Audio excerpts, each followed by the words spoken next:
Hello, chat. Excuse me? Yeah, there we go. Wait, wasn't there like a better version of this? I feel like there was like a holiday edition of this song.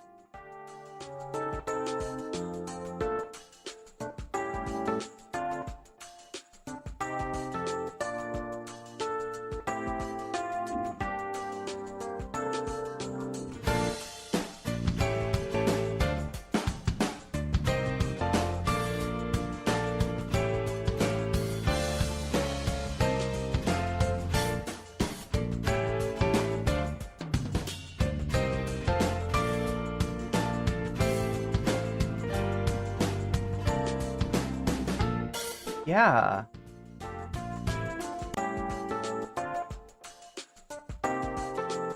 Yo. I forgot about this song. Chat, we haven't listened to this in so long. Anyway, what's going on, everybody? Hope everyone's having an amazing afternoon, evening, or morning, or whatever it is in your time zone. It is Saturday, October 26th, 2024. This is NCC TV, coming at you live from Sumaru City. We are live and alive, or at least that's how it appears to me. Could be a brain in a jar somewhere. Don't know, don't care. Shouts out to all my weasels out there, all my forest creatures rocking out to the realest of the real synthetic lifeform streamer, trapped in a cyber brain and body like some kind of ghost in a half shell. In this late stage hyper-capitalist dystopia, forced to exist in this twilight realm to pay off my debt to society and my student loans. I hope you're having a good day, whoever, whatever, wherever, and whenever you are. We're about to jump right into it here on twitch.tv and youtube.com. High risk, high reward, high on life, or whatever simulation, simulacrum, simultaneous, spontaneous singularity of consciousness this is, was, or will be sometime in the distant hyper future. Did I say hyper future? Goddamn, what is the hyper future? I think it's supposed to be cyber future, actually. Miss Katonic, thank you for the resubscription on Prime. That is a great way to get yourself out of that ad break, which I'm sure is very annoying, but you won't have to worry about for another 30 minutes over on Twitch. I'll try to remind you then. I'm so bad at reminding you. I'm supposed to remind you every hour on the hour, but yeah, ADHD. But yeah, this is like my favorite mix of this song. It's so good, and it came out for the holidays, and it was like a holiday present. And oh my god, do you remember like a year ago, chat? Some of you do, some of you do not. Some of you do not.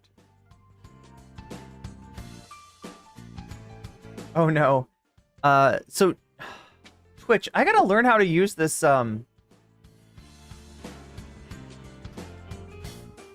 I gotta learn how to use this, what is it called? Like the Twitch...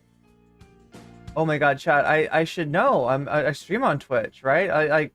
I'm such a tryhard. I try very hard. Stream together? Is that what it is? Like, I'm getting a knock knock on my door. And I don't even know what this is. Oh no, is it gonna drop us right into some other stream?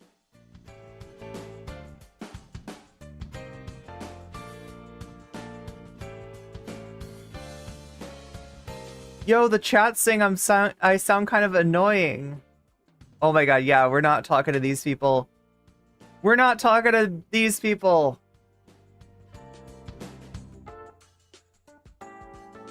What is going on? Does Twitch just like open up a new like vector for harassment?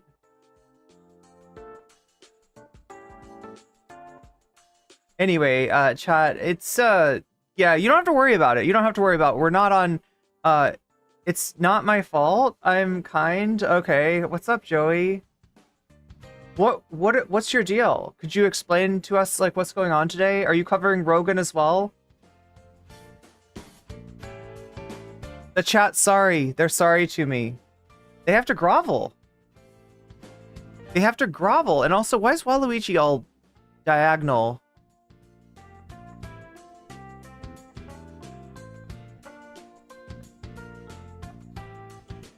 You've just been talking to people about what? So yeah, Twitch is an interesting platform. I gotta say this to my YouTube audience out there, right? Because they don't know what I'm talking about or who I'm talking to. But Twitch has added features. It's the premier live streaming platform on the planet, and one of those features allows you to like kind of knock on the door of other streamers and be like, hey, what's up? What's going on? Would you like to have a little chat? Would you like to cross streams for a minute? But we're a little bit... We got a lot to cover today. Like, we got to go over the entire Rogan Trump interview. Yeah, Jordan Peterson is in my YouTube chat and wishes to debate wokeism. Maybe you could get something done with Dr. Peterson. He's a frequent guest over on the YouTube side of things. We love our Jordan Peterson, right? How could we not? How could we not love Jordan Peterson?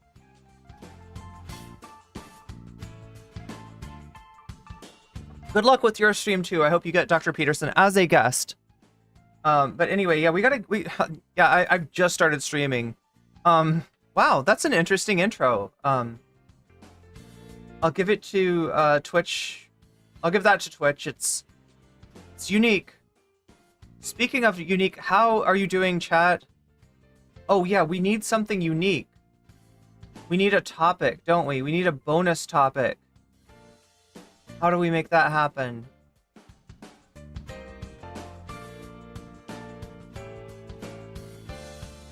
I almost typed in bonus topic, like I was gonna search it out on Google. You know, like, hey Google, what's a, you know, the AI would probably, oh my god, youtube.com? I think I mean com without the G. I can't type anything. I can't type anything. It's because my finger has a band-aid and it hits the wrong...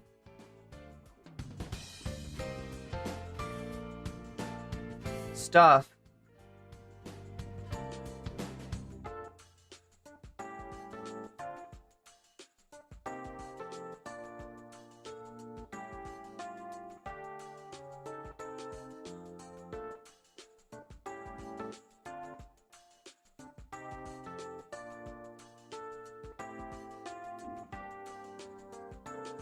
Yeah, we desperately need a... Oh my god. Oh my god. Well, something new just dropped. Something new just dropped. I don't know if we want to cover it, though, for bonus content. Chat, one in chat. I bet I'm going to get 0 ones here, but one in chat, if you know who Devin Nash is. Is chat aware of Devin Nash?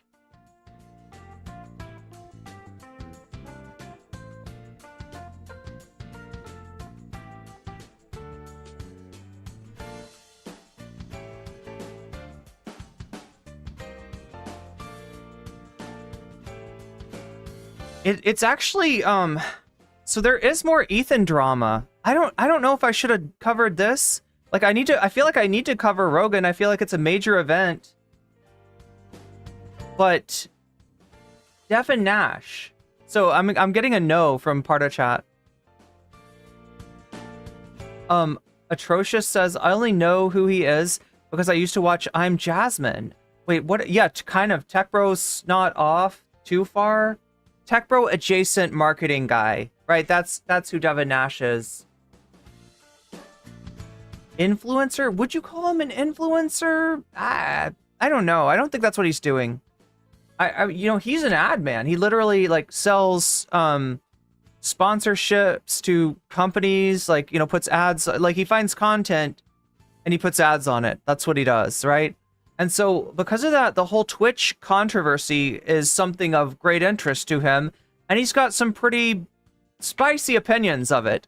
Some opinions that would seriously cut into my income. Like, right? And not just my income, every streamer on Twitch that earns an income from Twitch, right? That's doing like politics or... Like, he's talking about, like, Twitch needs to revert to just gaming, or Twitch needs to ban all the politics streamers, or Twitch needs to ban the hot tub streamers. And I'm just kind of like, if you ban hot tubs and politics, you're kind of, yeah, there's games, of course, but I don't know. That's a big part of their income. That's a big part of where they place ads, right? So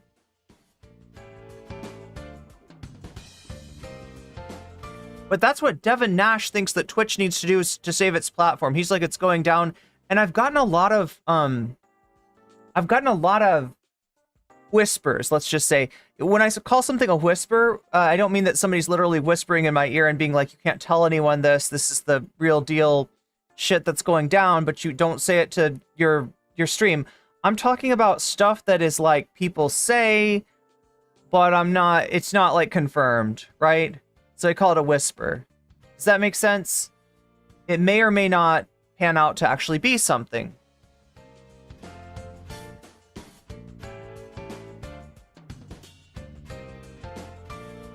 Oh, that's another... Yeah, thank you for reminding me, Pan Matthews. This is how oblivious I am to all things Twitch. Even though I started out on Twitch, believe it or not, as a Minecraft streamer years and years ago, I'm still, like, oblivious, right, to things like Stream Together and to, like, I'm forgetting that, yeah, on Twitch, a whisper is also called a DM. And I don't actually mean I got a DM. I didn't get a DM on Twitch, right? But it's the equivalent, right? If you got a DM on Twitch, maybe it's something, somebody could email you something, be like, watch out, for this person. And it's like, maybe, or maybe they just hate that person. I don't know. But anyway, these whispers are like that Twitch is losing a substantial amount of ad revenue because of the controversy that the DGG fucking hate mob has indeed provoked a Twitch apocalypse, an ad apocalypse on Twitch, right? That and that they're gonna have to adapt by, I don't know, throwing like large amounts of people off the platform or something like that. That actually wouldn't be good for Twitch, though. Twitch is down in views, it's down in watch time, right? It kind of needs all the views it can get, so... But anyway, that's what Devin Nash says. But he is talking to Destiny's best friend forever, Landlord Dan. And I've heard stuff about this conversation. I don't know if I want to put it on the bonus content, though, because I feel like most of you all do not know who this is or why this is interesting. But yeah, I mean, it is related to the Ethan stuff. And there is more Ethan stuff to cover, by the way, right? I haven't talked to you about this yet, but Ethan talked about Hassan, Rogan, the Majority Report, the mods for the Majority Report on his most recent podcast. So, and this is, from what I can tell, against the wishes of the primary H3 audience. Remember last night, if you were here, I showed you Ethan dangle a juicy morsel of drama in front of his audience, right? Asking them to vote. Would you like to hear more about my grievances with Hassan and company? Would you like to hear about that right now, or shall I put it over on the Ethan Klein channel? Right? Shall I put it up as a video for you to watch at your leisure? And they were like, yeah, put it up on the channel. We want to hear about Twilight. We want to hear about Jake Paul, Logan Paul. We want to hear about all that shit. We do not care about this thing that you got going on with Hassan. They don't want to hear about it. His audience is sick of it. He's doing this against the wishes of his audience, and maybe even against the wishes of some of its crew. Although it's impossible to tell. I mean, they literally work there. They've got to like at least nominally support him, right? So I mean, that's going on, and I guess we'll get to that tomorrow. That's the plan, because we got so much Trump tent for today. More Trump tent than usual. But yeah, I'm missing like something to put as the...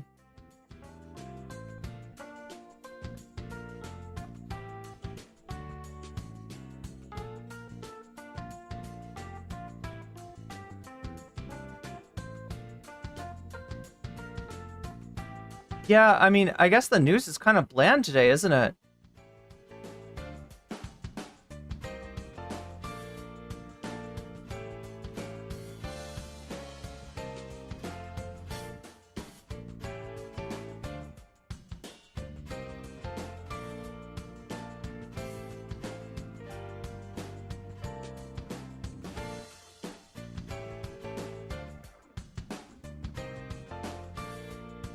Oh, didn't I say I was gonna do...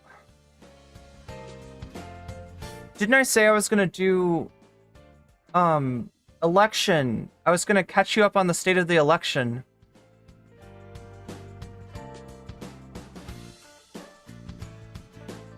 Okay, let's just put it up there. Let's just put it up there. I will offer you the option. More Ethan, Destiny, Hassan, drama. There you go. Give the people what they ostensibly want. And that might have been what you wanted for the stream. I don't know, chat. I do know that when I cover straight politics or even, you know, political figures like Joe Rogan or people, not really a political figure, but like, you know,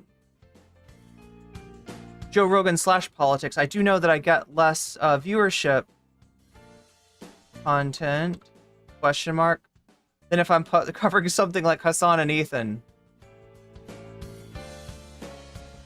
We still have that story about the Korean granddad. He rides a boar. That's quite interesting to me. A boar is his mount, his real-life mount, which he rides through the streets. He, like, rides to work on his boar. That's fucking awesome. Oh, and we got the Tucker and Trump Daddy's Home. That's a good story, too. There you go. We have content. It's not like we don't have content, all right? I'm just, like, I'm holding back on some of it, but not all of it, and, you know, I want to make sure that there's enough to go around. Wait, are we talking about Ethan there? He has zero respect for sycophantic supporters. He's told them that many times. First it was Nebraska in 2020, then it was Coachella, manure farm, now Michigan. Wait, what are we talking? Are we talking about Trump? Can't get him over standing up. His Luddites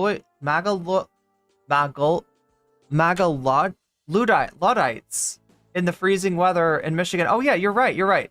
Okay, so what Pam Matthews is talking about here is the fact that Trump was having so much fun with his new friend Joe Rogan, right? He's gonna save my ass in this election, folks. We're gonna get the low propensity male vote out there, right? I mean, that's what he's hoping for. That's what he's hoping for, right? People that normally don't vote, because it's not like it's not like if you are on the Rogan, like it's not like if you're in the Rogan sphere, you're not already sort of a fan of Trump.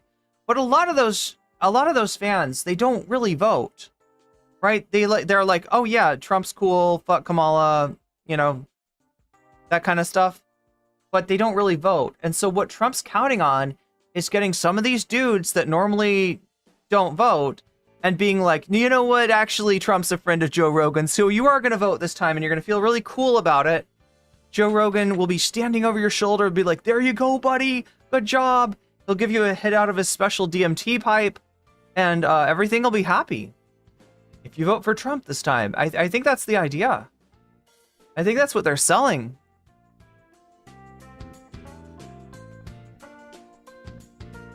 I used to watch a cartoon as a kid with a boar riding grandfather. Wait, was the boar riding on a grandfather, or was it a grandfather that rides on a boar?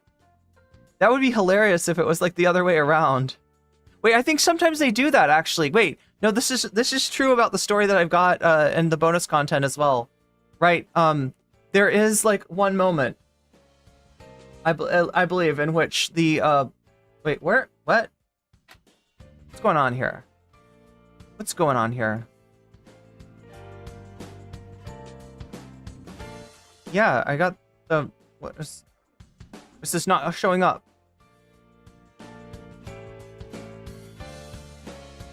There it is. Oh my god.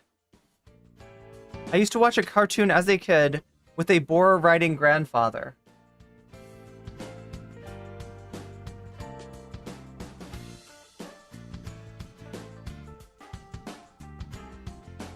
It's boring? Oh my god. For a second there, I thought you were saying, like, it's boring. But then I realized you mean it's boring with an A. My hair looks especially cute today. Thank you. Is he emulating the cartoon? Now, when you say stay home and bake, bros, yeah, they should. They should definitely. They should stay home and manscape, actually, with a new manscaping kit from our sponsor today, Manscaped. That would be so weird, though. Oh my god, I bet they would call. I bet, like, I don't know. My audience demographics always seem different than the chat demographics. Let me just put it that way. According to, like, my audience demographics, my average audience is, like, I don't know, 75 to 80% male. I don't know if that's... I suspect that it's off. I suspect that Google doesn't know anything. He said he was on Oprah a week ago. Yeah. I think he was trying to say that he was on Oprah during her last week, like when she ended her show. Manscaped sounds like a phone game that isn't anything like the advertisements. Wait, like what would Manscapes be? Would be you go down a manhole, and it's like the man zone down there, and all these men like with the ultimate man cave down in the sewer. Like, and they're like, would that be manscapes? Like the man escapes from society into the sewer, which is a giant man cave full of bros. That's basically the dream, isn't it? The Joe Rogan podcast dream. Like, that's what they seek. That's what they want. It's like a no girls allowed club. There was no cartoon? Wait, I thought there was a cartoon with a... Doesn't, like, one of the characters ride a boar in Princess Mononoke? There's at least one anime character that rides a boar, right? Oh, thank you, Lady Badash. It's like RuneScape, but no magic and no monsters, just men. Just men. Have you seen the commercials? Like, not to pick out one product that's not sponsoring me and make fun of it, but there's a brand of wipes, like, right, as in moist towelettes for your nether regions, that's called dude wipes. Just in case you were a dude and you were like, I'm gonna get one of those wipes things, but then they're all like, this one smells like perfume, this one's pink, this one's purple. Like, it's just not masculine enough for you, right? And you need a masculine way to wipe your butt. Along comes dude wipes to be like, no, it's fucking totally cool. Wipe your butts, dudes. It's very cool to have a clean butt. You know, it's like, fellas, is it gay to clean your butt? I don't know. That's what dude wipes is banking on. That they found the way to make it not gay, right? It's not, it's completely heteronormative to wipe your butt now, thanks to dude wipes. Just guys chopping trees and buying girlfriends?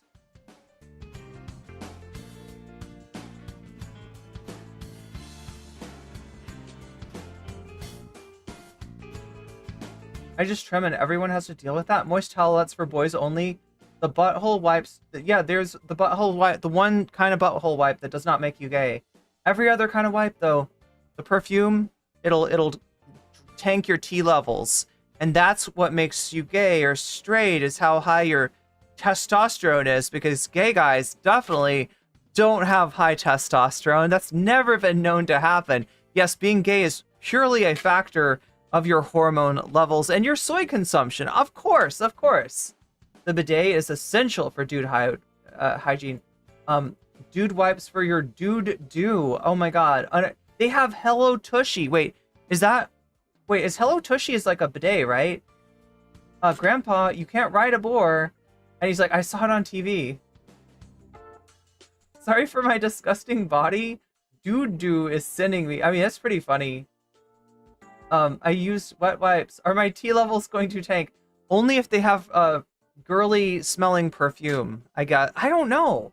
That's what I'm guessing, is that these dude wipes, like, it's like most of those wipes smell like a perfume counter. But our wipes, they smell like a pine forest. You'll be pulling pine needles out of your butthole all day long with our dude wipes.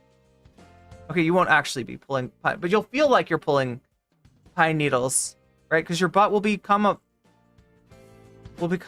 pine-smelling. Oh my god, pine cones! Yeah, pine cones. That's where they go. That's where you put them. That's where we store pine cones. Wait, a lot of chat is really appreciating this dude do thing. I mean, Haven't bought toilet paper in 8 months? Oh, because of bidet. You used a majority report discount code. God damn it, I gotta get sponsored by butt stuff. Do you think I could get sponsored by maybe like a cheating at chess device? Like, could I maybe that? I feel like they should sponsor me, right? They should put testosterone in the wet wipe. Yeah. They put meat products in there. They put bone broth. There's bone broth in the dude wipes to give your butt extra collagen. Because that's what the butt needs. Dude wipes, contact me and we'll work something out. Yeah.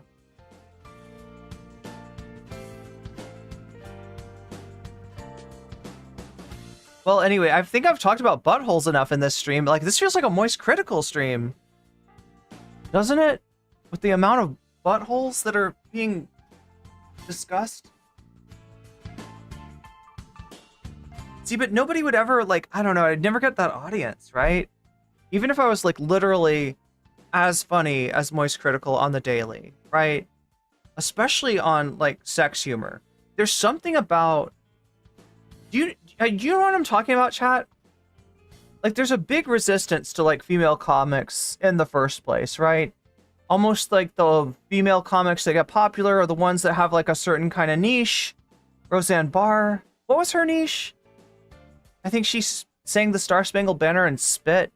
She was the original Haktua girl, actually. Yeah, she would spit after she would sing the national anthem, and that made her interesting. But you gotta have a kind of a niche, right?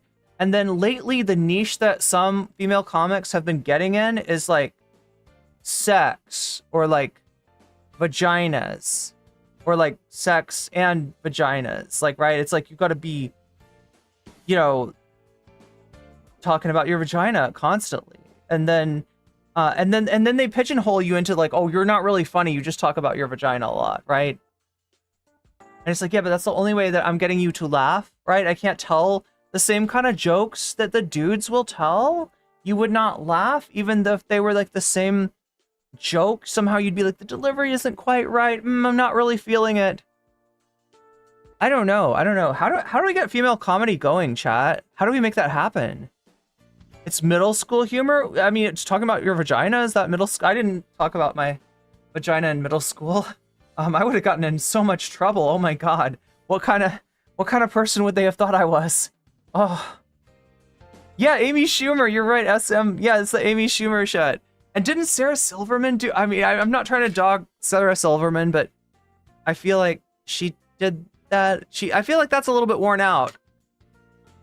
Not like in the roast beef kind of way. No, chat, that's not what I'm saying. That's not what I'm saying. I am not saying that. Okay, I don't mean it. So, yeah, there's like a number of issues. But there's no issues with this tea. This tea is delicious. This tea is so good, it could almost make me forget that at the top of every hour, there's a 3-minute ad break on Twitch. And if you're watching me on Twitch, you're about to get to experience that in all of its glory.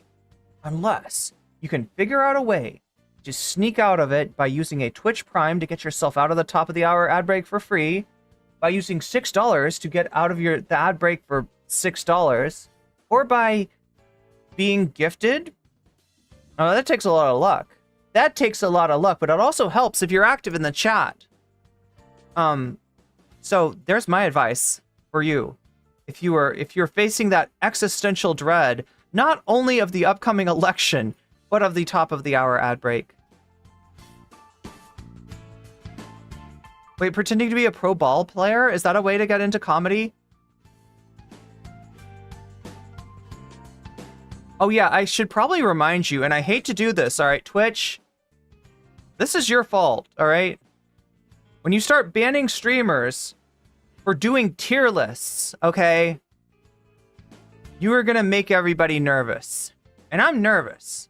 I'm nervous enough to tell you to make sure to follow me on other platforms than just Twitch. If you're watching me on Twitch, understand that Twitch is going through some changes. And that future, that the cyber future that Twitch has, whatever future, if any, Twitch has, may or may not include political streamers. So Might as well follow my YouTube now. Might as well follow me on Twitter and on Blue Sky at Irene Geller on those platforms and all the other socials, because I can't guarantee what's going to happen with Twitch, and I want to make sure that you do not lose track of me. So I'm streaming on YouTube, and I guess we'll go from there. I might actually add TikTok. I don't know. I'm thinking about it. Like, you gotta have backups. You gotta have backups. And the thing is, some of the backups that are available, the closest platforms to Twitch are like Kick, which the audience of Kick is like, I don't know. Can you imagine though if Twitch did do that, go through with the bans, and like all the politics streamers were like, well, we're gonna do Kick now, and so then you're like on Kick with this toxic audience, but you're trying to follow your streamer. I don't know, chat. It's a mess. That was back when Roseanne was good.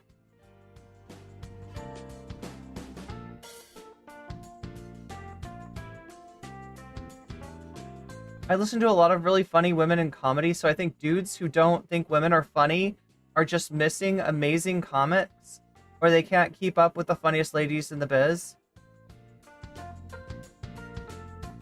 So disappointed in Amy Schumer. I really liked her.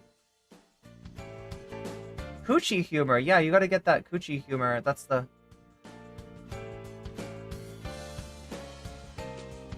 one female comic I watch always talks about sex and her cerebral palsy.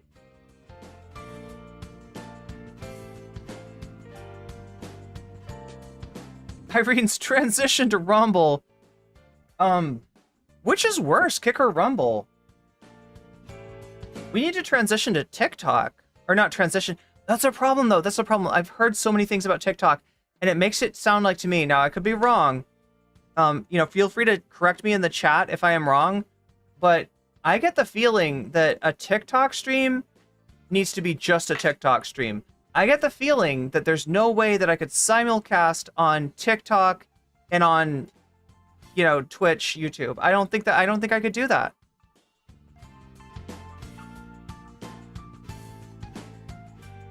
Wait, not Twitter? Did I say Twitter?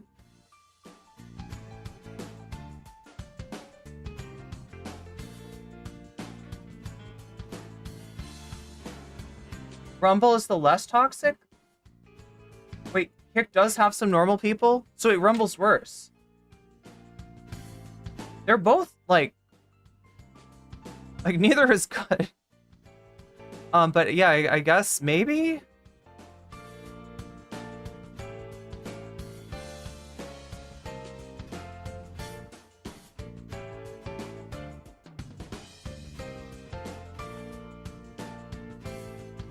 So Rumble is worse. God damn it. So yeah, it would have to be something like I'd have to stream like on... I can't even imagine. I'm trying to think. What would we do? Have one stream on YouTube and another on...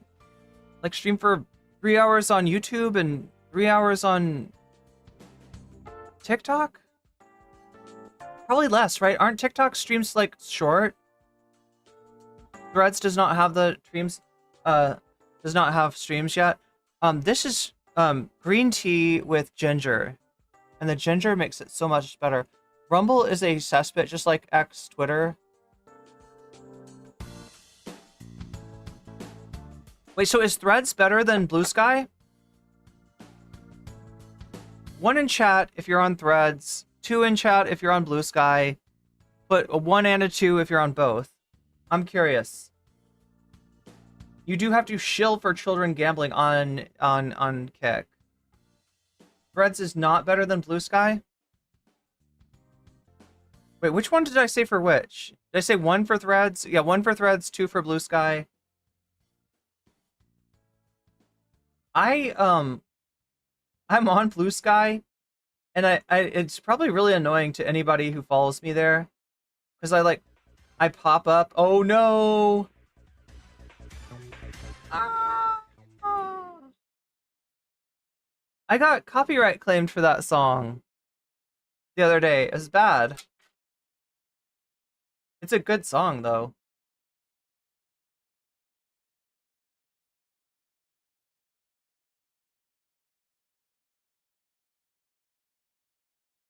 But yeah, I'm sure that I piss off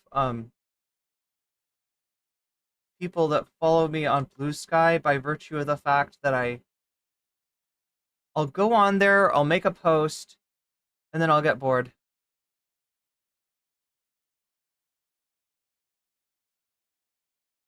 And now I have a decent amount of people following me, just spontaneously decided to follow me on Blue Sky, so I almost feel like obliged. That's the word. I feel obligated.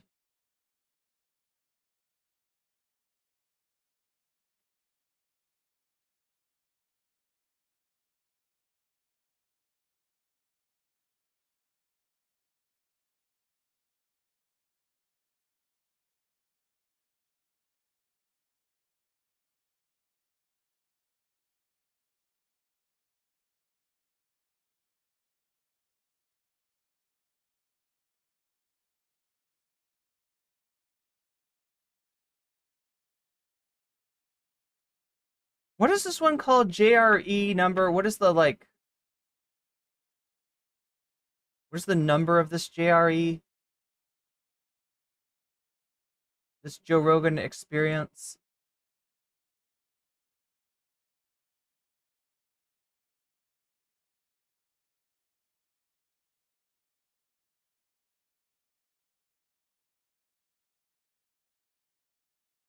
2,219.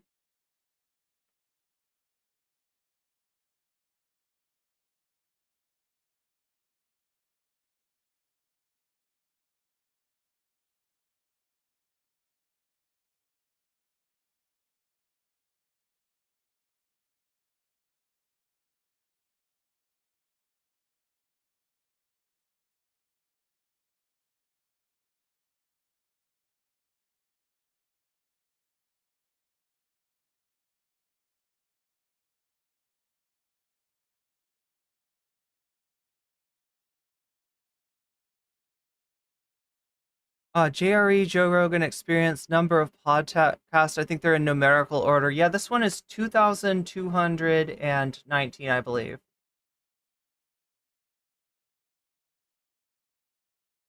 And it's okay. So I've seen a good bit of it. I haven't watched the whole thing through, so this is like I did. What do you call it? The thing that people beg Hassan not to do, pre-watching. I haven't pre-watched entirely. I've seen some of the clips. I know the gist of what happens. The overall characterization I would give this is a glaze sesh. At least that's what it's intended to be. It's intended very much to be a glaze sesh. It becomes less of a glaze sesh in that Donald Trump's answers to Joe Rogan are not always the best. He gives some questionable answers. And Joe Rogan, when he gives a funny answer, Joe Rogan will laugh at him. So there's that.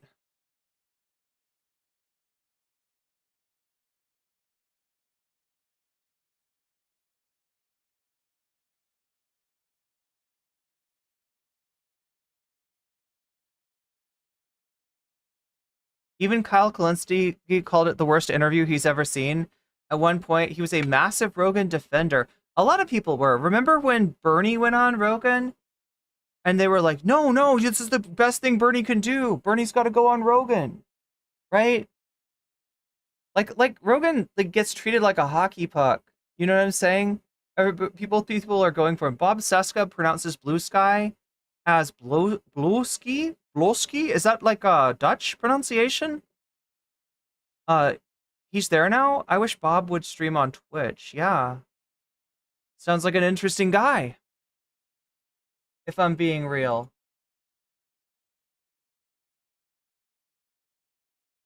Joe glazes. Yeah, he does. You're right. You're right. He's a guest glazer. That's his main thing. And that's why I don't think it would be dangerous for Kamala to go on Joe Rogan, right? I mean, he might try to trip her up and stuff, but he's just not that smart. He's just not that quick. And as long as you don't, there's certain issues that she doesn't want to talk to him about, like COVID restrictions, but she's not trying to talk to anybody about COVID restrictions. In fact, the only person that I've seen really bring that up again has been Obama, right? Bring up Trump's horrible, horrible performance during COVID. Uh, One other comedian seems to be doing the same thing as Rogan. Wait, which other comedian? Theo Vaughn?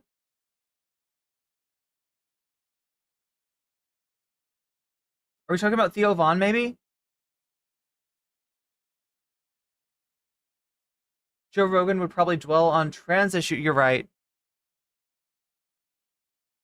We get to hear her say, just, I believe in following the law. Whatever's written in the law, that's the right thing to do. We're going to go along with the law. What does the law say, Joe? What does the law say?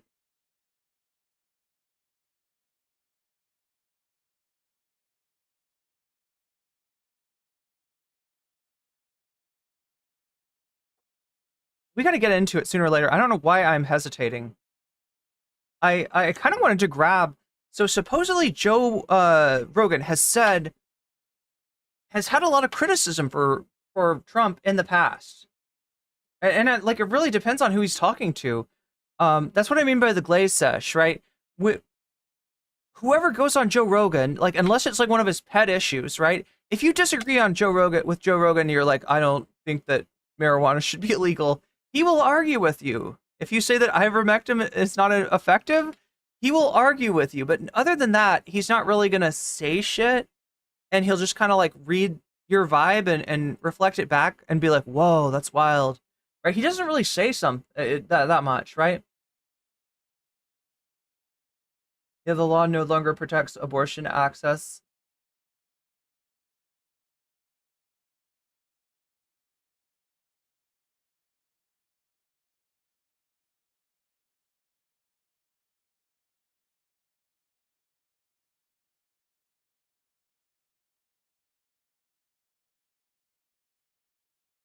We got to get into this one way or the other.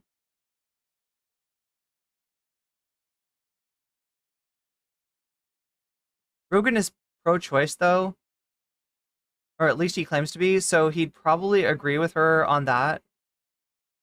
He says that he's still open to having Kamala on, and a small part of me thinks that maybe Kamala let the Rogan, because her people were in touch with Rogan. I think maybe even before Trump's people were, right? And it got canceled, right? She backed out of it, right? A small part of me thinks that she did that so that Trump would go first, so that she'd somehow have the last word with Rogan, but I don't know.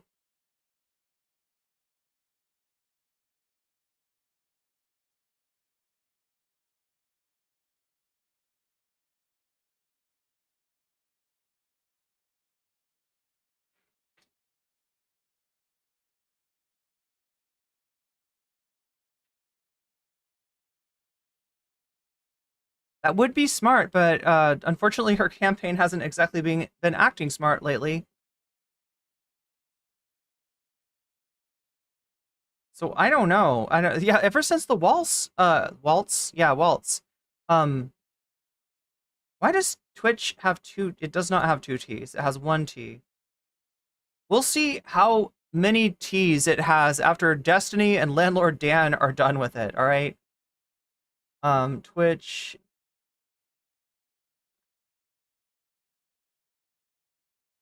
And spell the word. .tv/nocommentchick.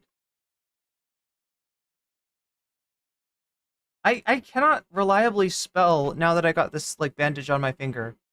And I'm afraid to take it off because I'm afraid my finger might come off with it, right? Maybe I cut deeper than I realized. Um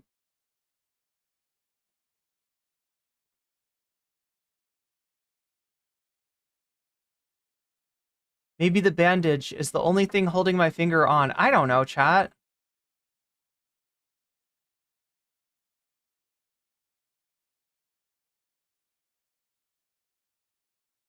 Scoop. There we go.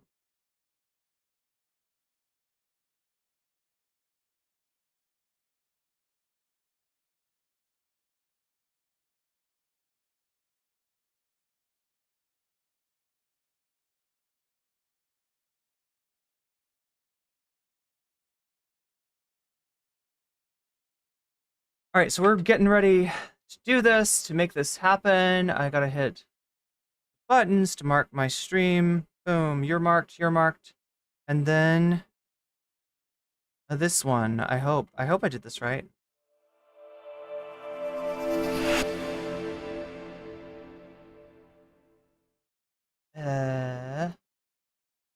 Well,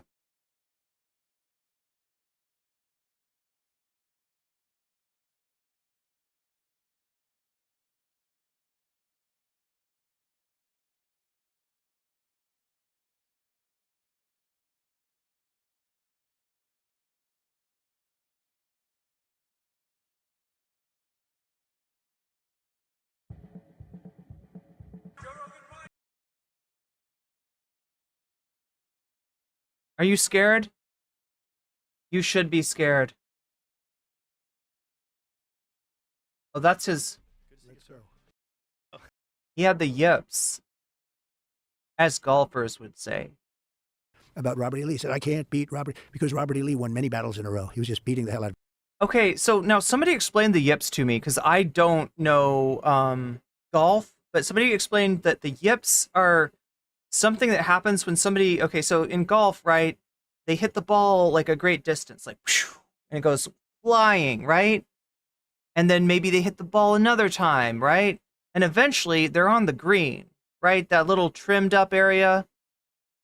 And they get out their putter, right? So that's putting, right? You know, like putt. They do that after they hit the ball a long distance.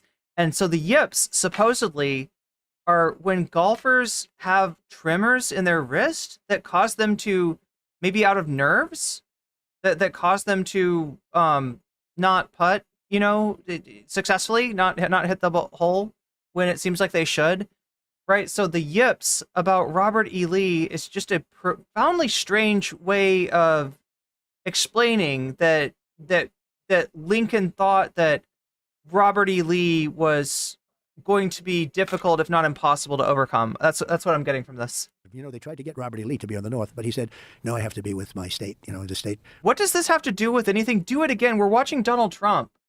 You're going to get a lot of this.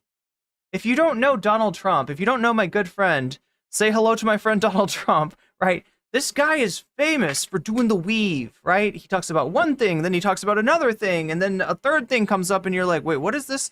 And he says that he always weaves it back together. But we know from listening to him that a lot of what comes out of his mouth is rambling and just word salad.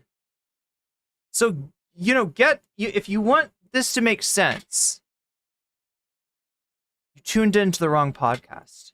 This is Donald Trump. This is an octogenarian who is losing his shit right in front of all of our eyes, right? He is not that much younger than Joe Biden. And he is clearly afflicted with some age-related issues, right?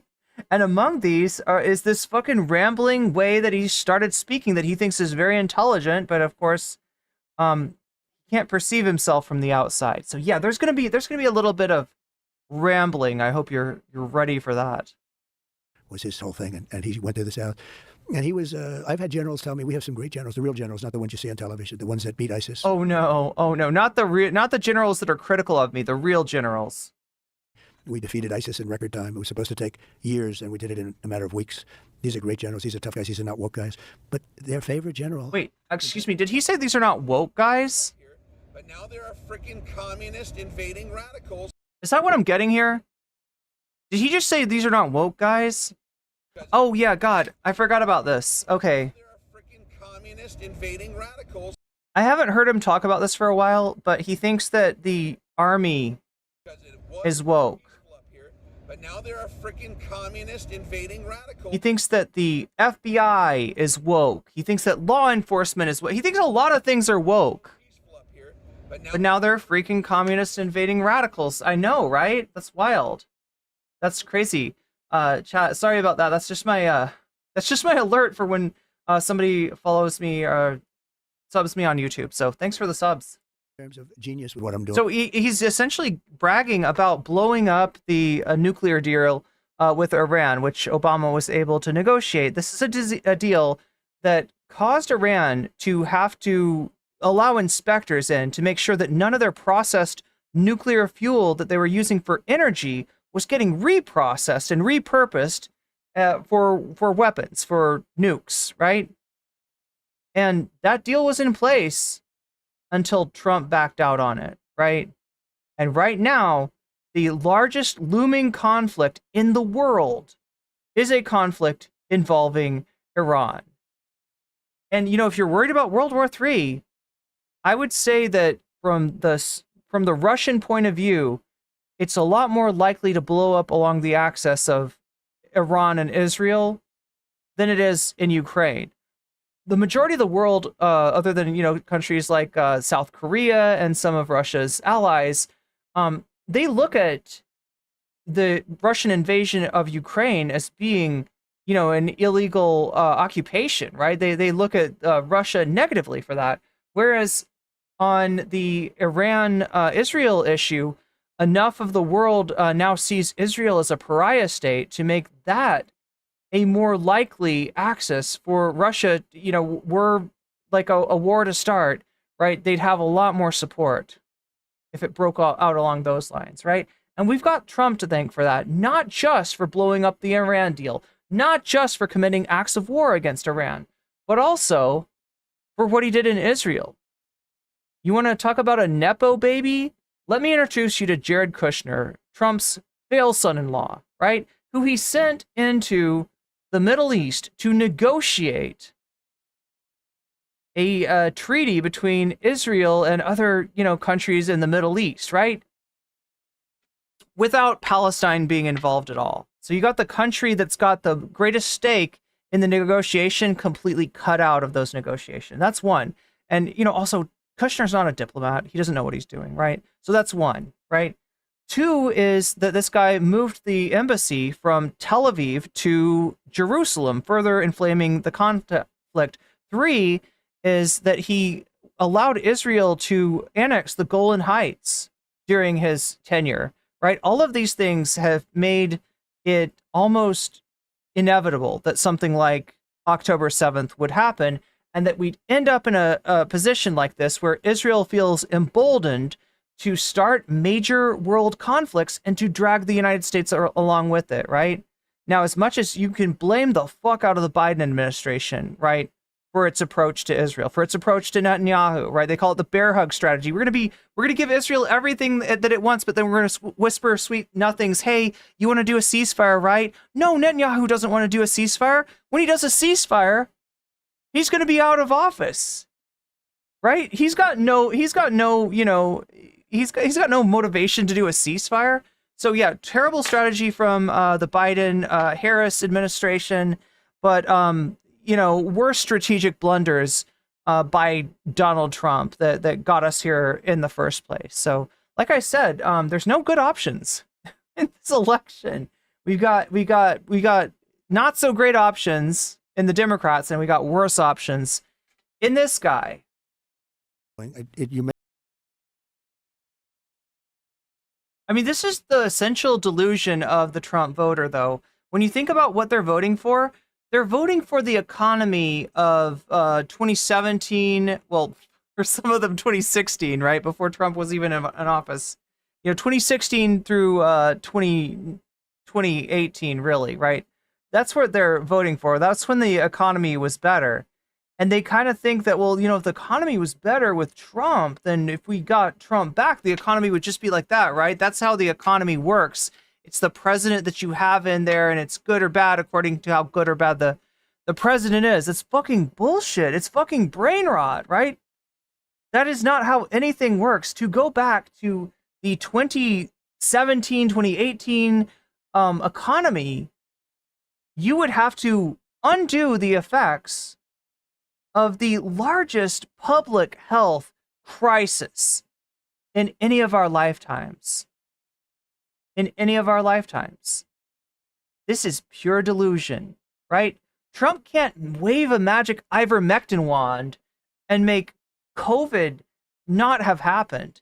And that's what it would take to get, because you're not talking about the economy. The economy's doing well, right? The GDP's doing well.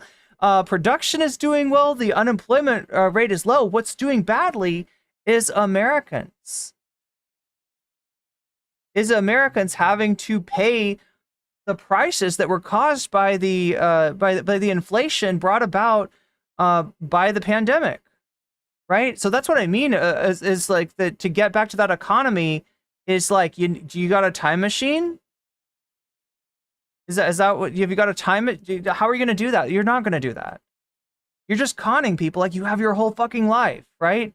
The economy itself is good. What's not good is what happened to us, right? And what's not good beyond that is the way that workers are treated in the American economy, the way that unions have been winnowed away at by both parties, right? The fact that you don't have a lot of say in your, in your workplace, right? The fact that health insurance is still too fucking expensive. Yeah, there's a lot of things wrong that don't actually have to do, when we're talking about the economy, what are you talking about? The GDP?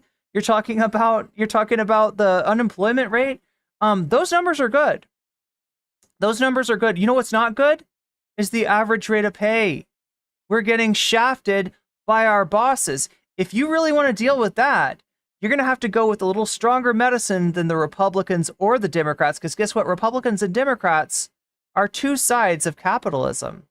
And you've got the side that wants to throw you breadcrumbs to keep you happy, at various times. And you've got the side that wants to crack down on you and force more productivity out of you at less pay, right? So that's what we're kind of dealing with, right?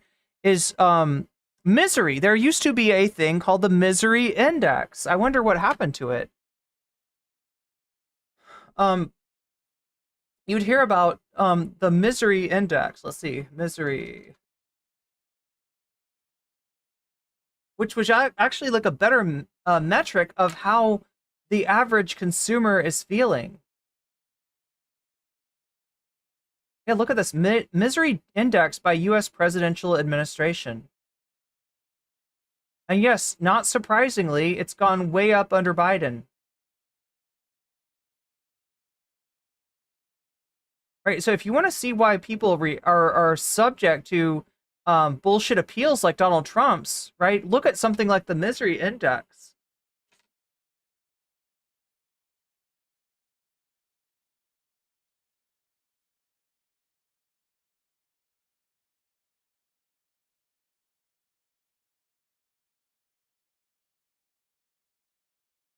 And the problem is that you don't hear about this anymore. You hear about, you hear about the stock market, honestly, right? When people talk about the economy, how's it doing? Even Trump, you'll hear him talk about the stock market. Now, the stock market's doing gangbusters under Biden. But still, we have a misery index of 10.16, which is the highest since the recession under George H.W. Bush in the 90s.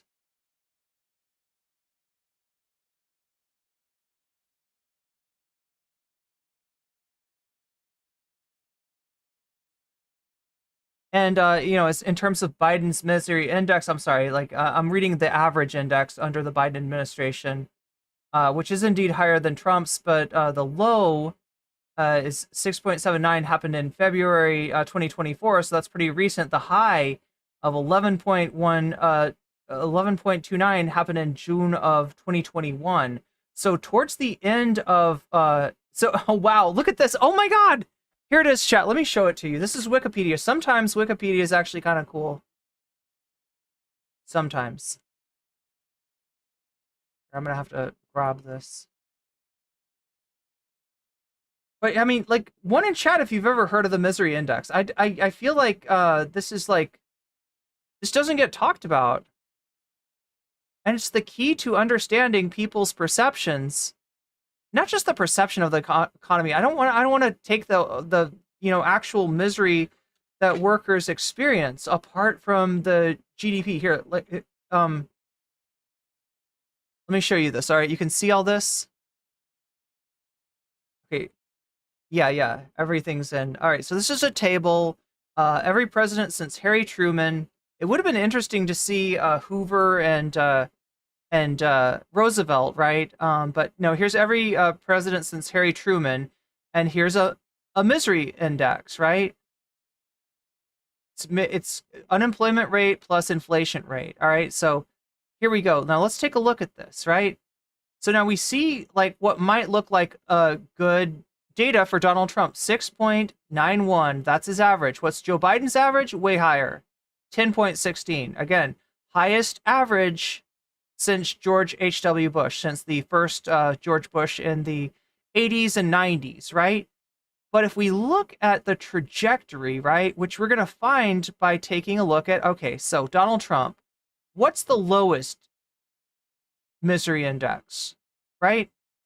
Oh, no. Here, I'll show you. I'll take you back a little bit further, all right? Let's start with Obama. Highest misery index under Obama, because remember, this number here is the average, right? Highest misery index was on September of 2011. Lowest was on September of 2015. So late in Obama's presidency, the misery index was pretty low. What is Donald Trump's lowest? Oh, look at this. Look at this. So like Obama 5.06. Trump's lowest misery index, right, is in September 2019. And it is higher than Obama's. Right? So what we see here is Donald Trump takes over as president, misery index, starts to tick up. Right? We go forward. Oh my God! Less than a year later, April of 2020, that shit has tripled. All right. Misery index. Now, this isn't taken into account. There's nobody like, giving out, doing scores of like how miserable are you or anything. Like it's not a subjective. It's not like asking people. It's not polling people. What it's doing is it's taking the unemployment rate plus the inflation rate. So the combination of those two things is what gives you the misery index, right? So the highest is April 2020 at 15.03.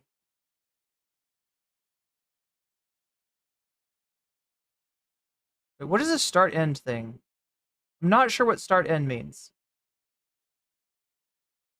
Oh, I see. Okay, so the very beginning of Trump's presidency, it's 7.30. At the very end of it, it's 8.06. So more misery under Donald Trump, whereas Biden, we see some high numbers. Look at that, 10.16. That doesn't look good, right? But when's the highest? June 2021, 6 months after Biden takes office, right? That's the highest, right? So with Biden, we see it start at 7.70, go way up, right? It went way up, right after Trump left office, and indeed there's a lot of inflation, right? That's where that's coming from. But then over the course of Biden's presidency, from 770 to 679. So as many bad things as I can and will say about Joe Biden, on these metrics, his number, that negative number, Trump's positive number. Life got more miserable under Donald Trump. Life got less miserable under Joe Biden. Were things better before the pandemic? Yes. Yes, of course they are. What do you think? Of course they are. But I mean, blaming that on Trump or Biden, blaming the event is a little bit silly. Now we can talk about how they handled it relative to one another, and I think that Biden's handling of the pandemic was a lot better than Trump's. But as far as as blaming the effects of inflation, which again, like, let me take it back to, when you've got too much money chasing too little goods, that's literally what causes inflation, right? So you have the pandemic, you need a stimulus to keep people solvent, right? That causes more money out into the economy. You have too few goods because of supply line problems. Boom, inflation. That really was triggered under Trump, but really got going under Biden. And that's the reason that people are having, this misperception about their relative effect of the of Trump and Biden on how their lives are, right? That's what we're missing here. Anyway, sorry for the derail, chat. Sorry for the derail. Let's go back to Joe Rogan. A president who was assassinated named McKinley. He was the tariff king. He spoke beautifully of tariffs. His language was... William McKinley. So, like, here's what I was getting at, right? Trump voters think you can go back to 2017. Trump thinks you can go back to, did he say 1890? What did he say? Like 1892 or something like that? McKinley. When is McKinley? See, Wikipedia is useful for some things. President William McKinley. Okay, 1897 to 1901. That was the the other reason that he likes McKinley is because he was assassinated, right? But we say... Yeah, and Kanish, there's I've been saying this, right? But the Biden-Harris administration has not done a great job on this stuff either. The Democrats have not taken this as seriously as they should have. But we got a choice between pretty bad and just fucking awful. And after having experienced what fucking awful gets you in the context of a national health emergency, I don't want to go back. Now, I also don't want to cheerlead for the Democrats, right? Because I think that the medicine that this country needs is a lot stronger than what the Democrats will ever be willing to offer. Remember, the Democratic and the Republican Party are both sides of capitalism, right? There's a capitalism where, like, hey, let's throw the poor some crumbs, right? Let's make sure they don't revolt on us, right? And there's the capitalism where it's like, no, let's like fucking let's fucking turn on the thumb screws like really tight. Let's fuck them. Let's squeeze as much out of them as we can get. That's Trump, all right? So I mean, is there a difference to like your material conditions between Democrat and Republican? Yeah, you're better off under a Democrat. Is that sufficient? Is that lasting?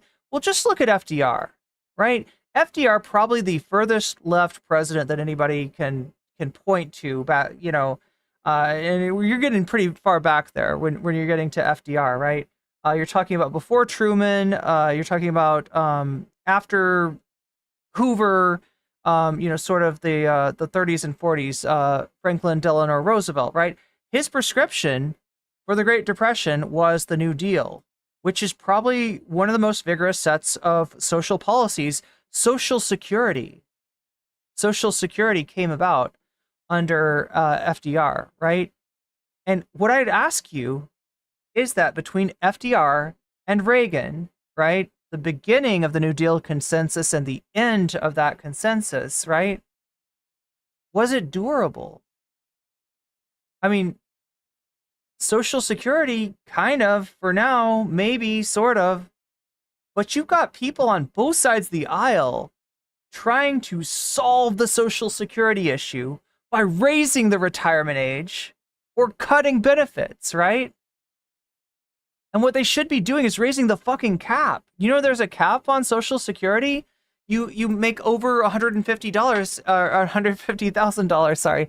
And the money you make past that does not get Social Security deducted for it. If you change that, if you lifted the cap, there would not be an issue. There would not be an issue whatsoever. But yeah, a lot of the social safety net stuff, a lot of the New Deal consensus, a lot of the biggest thing I would say, the difference between the post-Reagan era and the New Deal consensus era is that under the New Deal consensus, you saw productivity, in other words, how much value American workers are producing for their employers. You saw a connection between that, a correlation between that and the pay rates, right? So when American workers would be more productive, they would get paid more. You'd get cut in, you'd get a piece of the pie. That stopped around 1980. That stopped with Reagan, right? So yeah, I mean, it's not durable. It's not durable. And anybody who thinks you can reform your way into a, into a reasonable economy, they're just forgetting the fact that we're not in a reasonable economy under capitalism to begin with.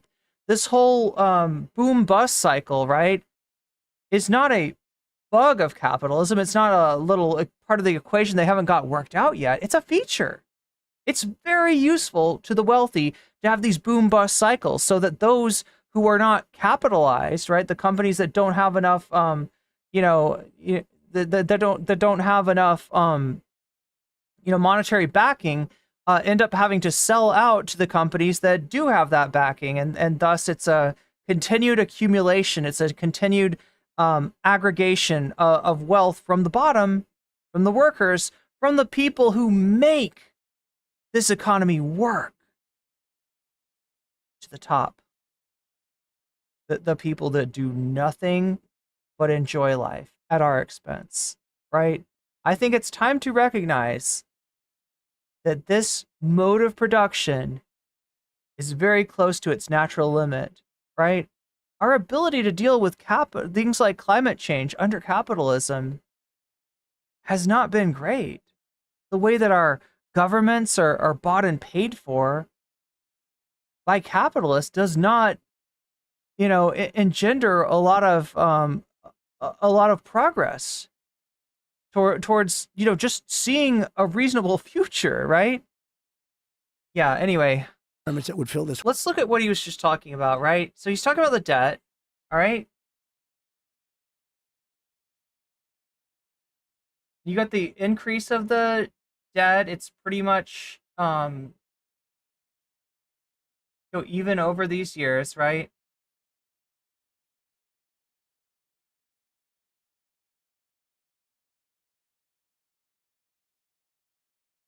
And this is what he's trying to claim. So somewhere here he's gonna drastically cut the debt, right?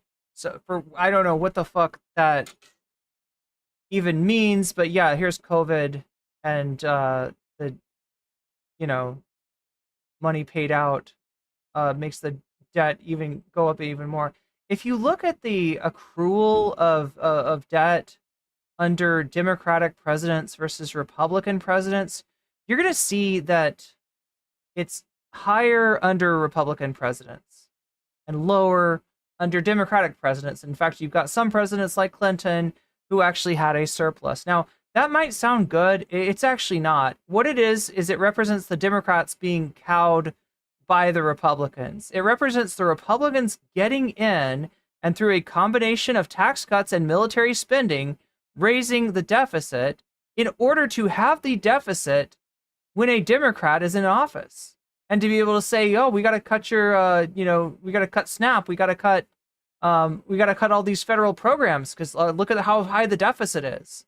But it's never an issue when you're talking about enacting more tax cuts. It's never an issue when you're talking about raising the military budget, right? It's only ever an issue when a Democrat is in charge, and the Democrats do indeed get cowed into, okay, well, we'll cut some programs, and the real way, if you wanted to get this down, would be through tax increases, like the taxes on the upper income bracket have gone way down since the 50s, since the most the best times for working people.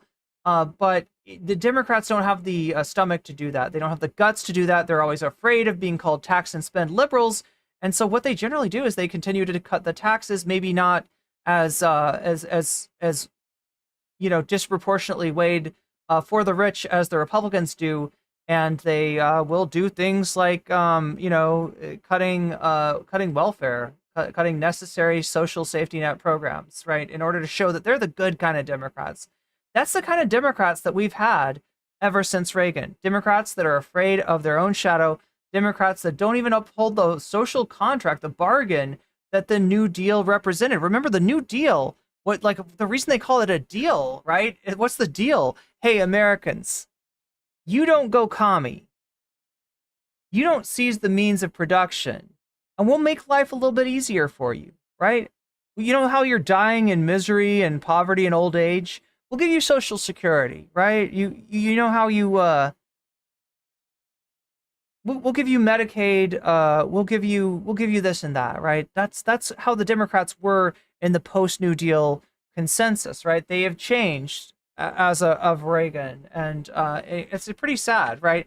So you will see better numbers if you're looking. What you won't see is the fact that for a country like the United States, deficit spending, if done right, can have a very positive effect.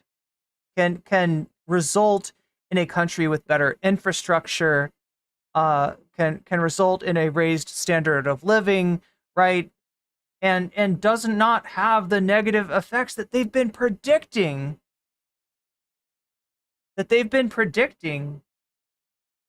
For like 45 years now.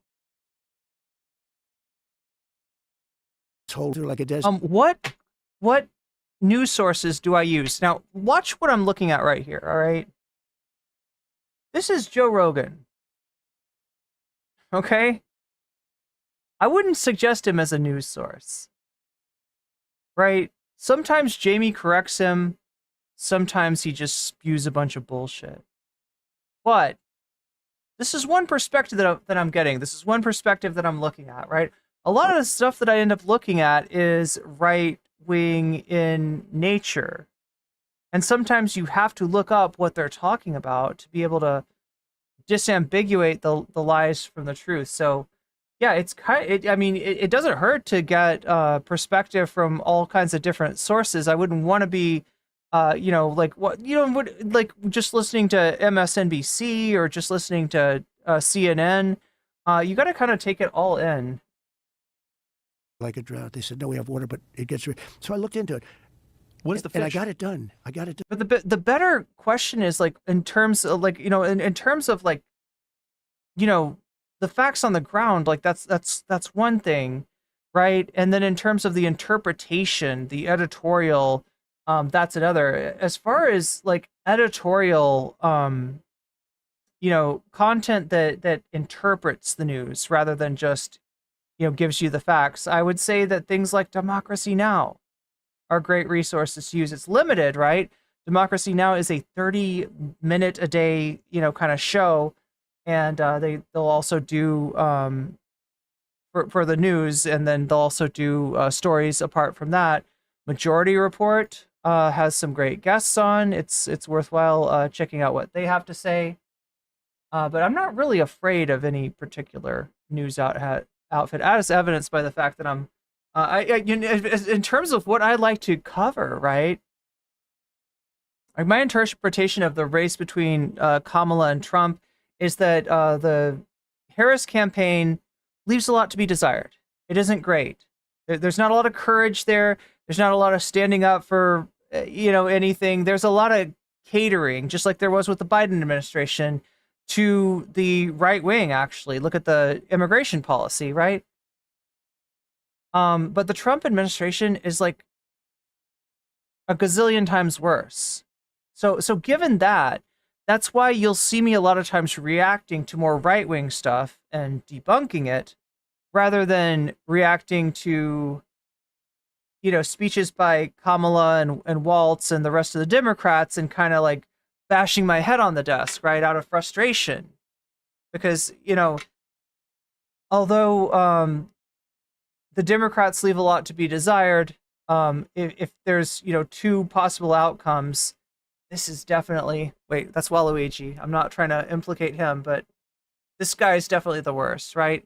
So I'll spend a lot of my time reacting to right-wing content rather than giving people the false impression that my skepticism of the Democratic Party is tantamount to saying that either they are worse, they're, or that they're not worth, that it's not worth your while to weaponize your vote against the fucking absolute nightmare sitting next to Joe Rogan at this table. Shithead Democrats over there, they won't clean and maintain their forests. He's going back to the fucking raking the forest bullshit. Right, this is something that he said, years ago that was just unhinged, and here he goes back. Because there's no penalty. He never pays a penalty for any of this shit.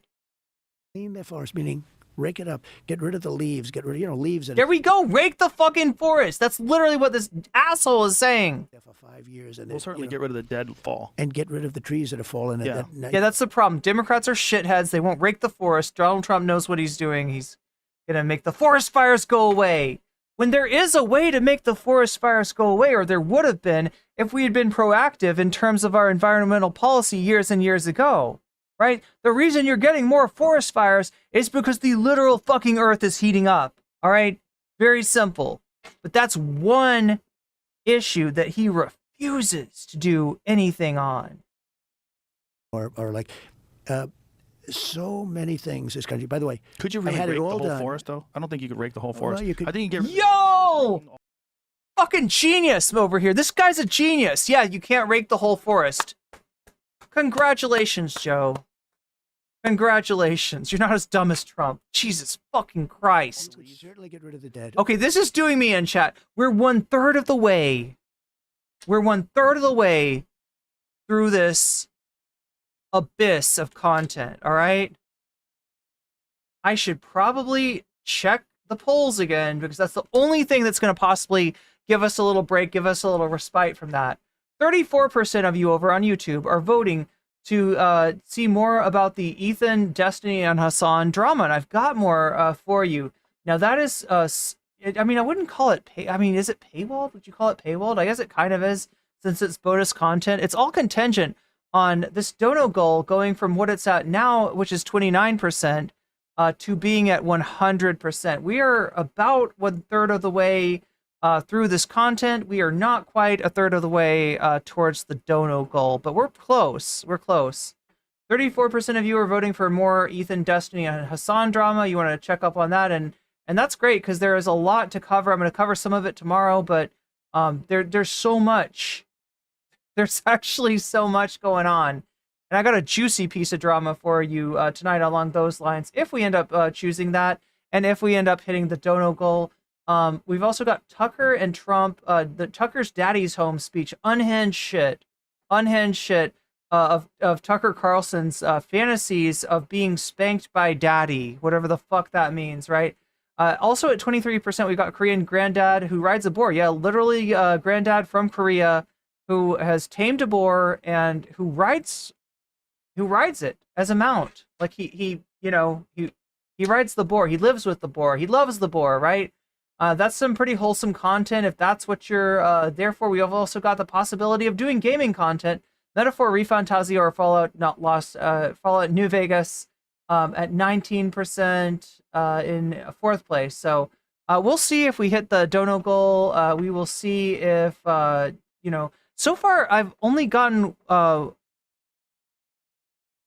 feel like there's people that have donated. So if you donate, you can let me know in the chat which of these topics you want to see next as bonus content.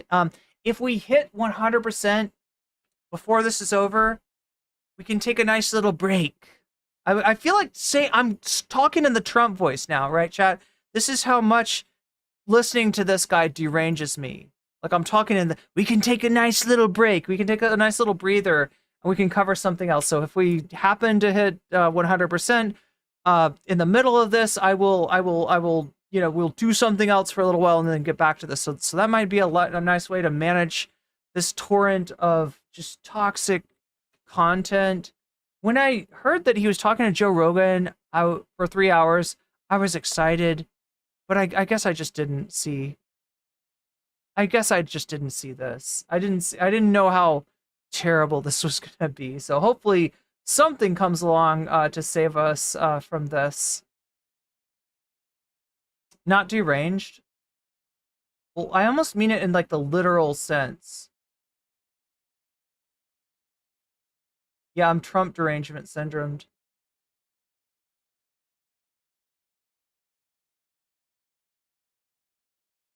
Ethan Klein, the conflation station. Destiny is a punk debate, bro. Yeah. Well, I mean, I feel like Destiny's like, I feel like somehow Destiny's buddy landlord dad. I'm so fucked up, chat. Landlord Dan is even worse than him somehow. Forest fires are natural phenomenon of nature, so are prairie fires. Having this many of them is not, though, Dave Carls. hurricanes are also a natural phenomenon. But having hurricanes that pick up extra force over the Gulf of Mexico because the water is literally hotter is not. That is human-caused anthropogenic climate change. Okay, chat. I'm starting to wonder if I've got the stamina to finish this content or not. Been streaming for 4 hours here. I've gotten done with exactly 1 hour and 15 minutes.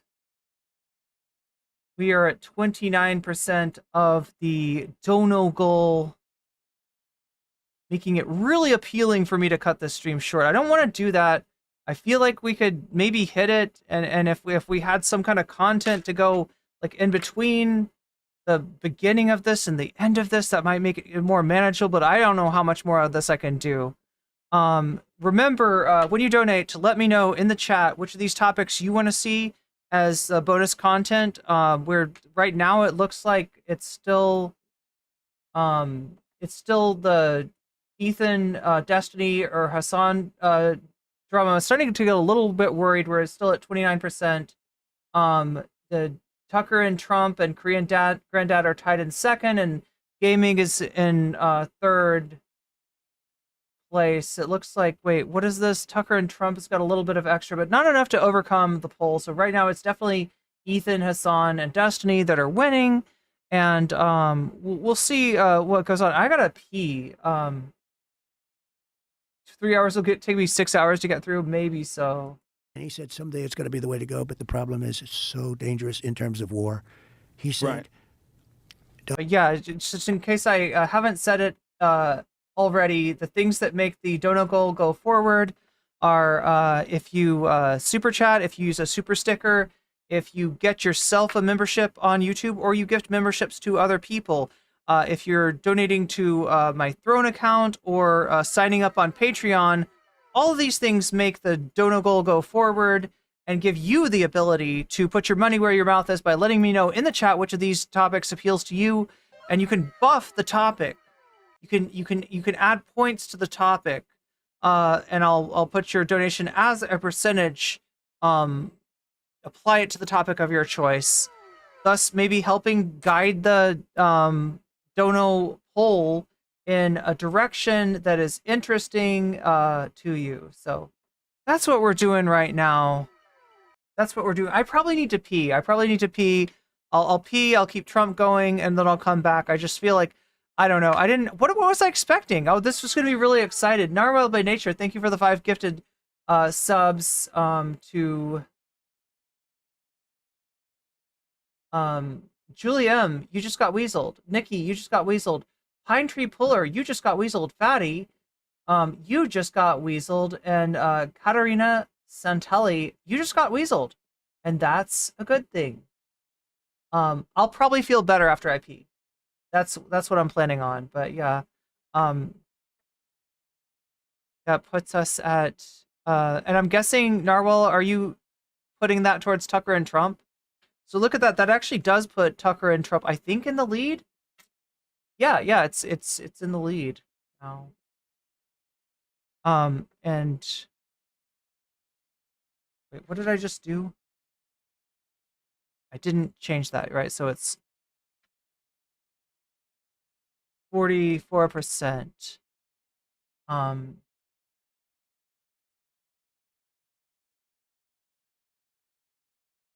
What are the perks of what? Being a member? You get exclusive content. Can we knock the speed up a notch? Is everybody okay with that? Yeah, DPRK mentioned. They wouldn't meet Obama. He tried to meet. They wouldn't even talk to him about it.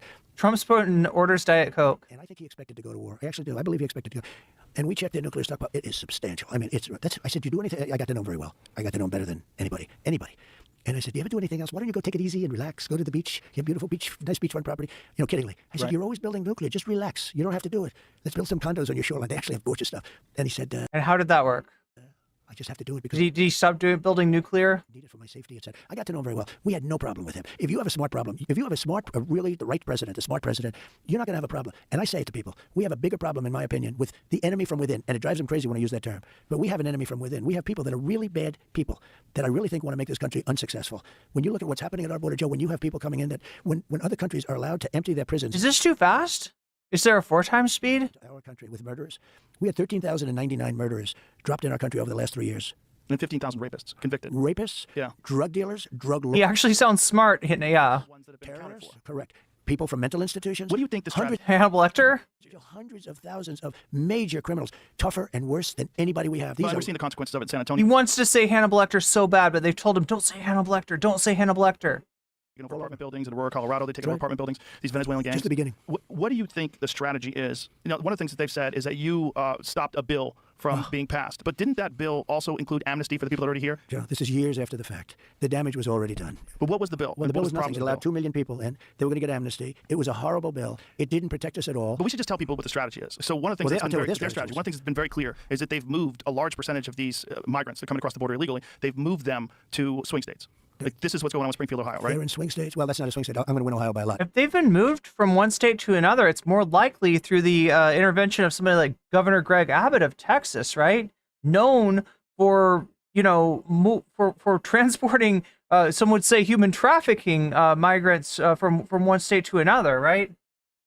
So that's not swing. But it's called Springfield, Ohio, to be exact. And Yeah. Springfield, Ohio is this very nice community of 52,000 people that Obama wouldn't meet him. There's a difference. 45 doesn't understand that. 32,000 migrants that don't Well, he essentially rewarded like that.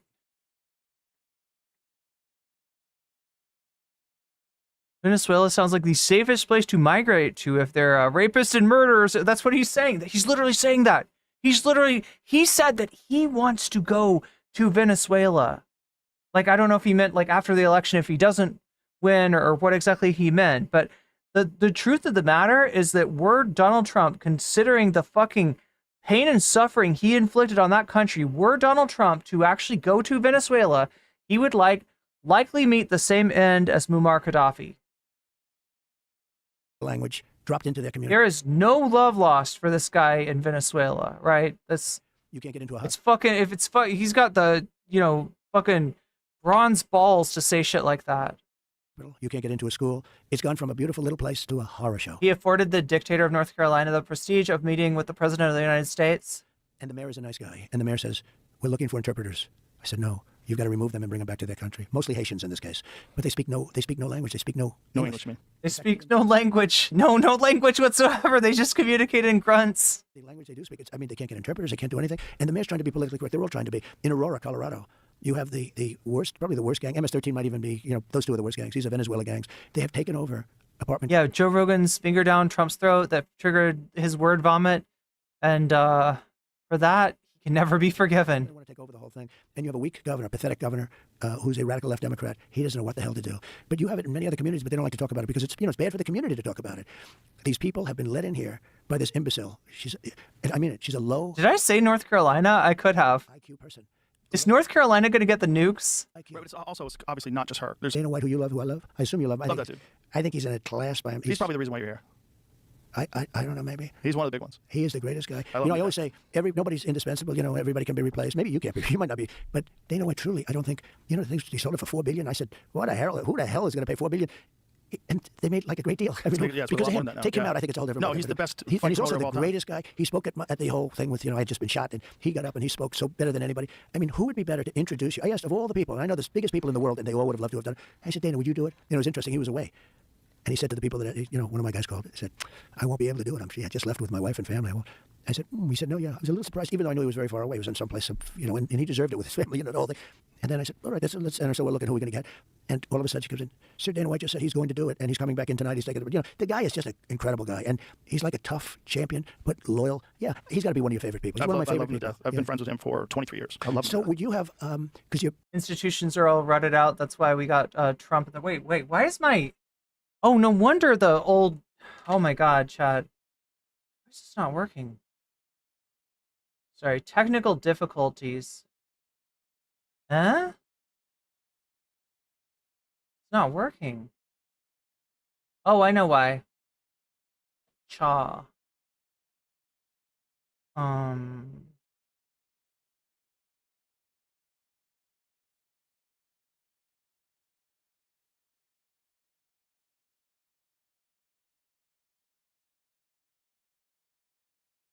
There we go. Institutions are already rotted. That's how you get Trump in the first place. Yeah. It's where Donnie wants to retire to. Oh my God. They would love him. Look, they would have him for dinner, right? They would have him for dinner just like Hannibal Lecter. No. Joe Rogan is yeah.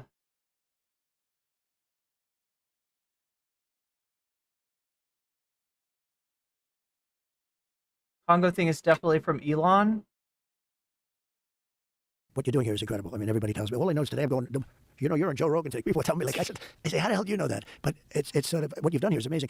Where would you be if you didn't do the UFC stuff? Would you have this show, do you think? Yeah, I would still be doing it for sure. Yeah. Would it be at the same level? I don't know. But you would have. It's hard to know. I think, you know, one of the things that works for the show, I guess, is that I'm involved in so many different things. You know, stand-up comedy, UFC, and all the interests that I have that lead to the podcast. You're going to give me the best seat in the house. I get to sit cage side for the fights. Like, I'll do it, and I wanted to help. I was like, I think these are the guys that we always hope for. In the early days of the sport, I started working for the company in 1997. I was before the UFC was purchased by Zuffa, which Dana worked for. Wow. So I was a part of the previous owners, and I only did it for a couple of years. It was just too much, and I was losing money, and it was banned from cable because of Budweiser and John McCain, and you can only get it on DirecTV. And so then I came along and I gave him the sites. And he loves and you he for never that. forgot it. He loves you for that. He talks about it all the time. Just interrupted for one second. So they couldn't get a site because it was too dangerous and everybody was against it and they couldn't get a license.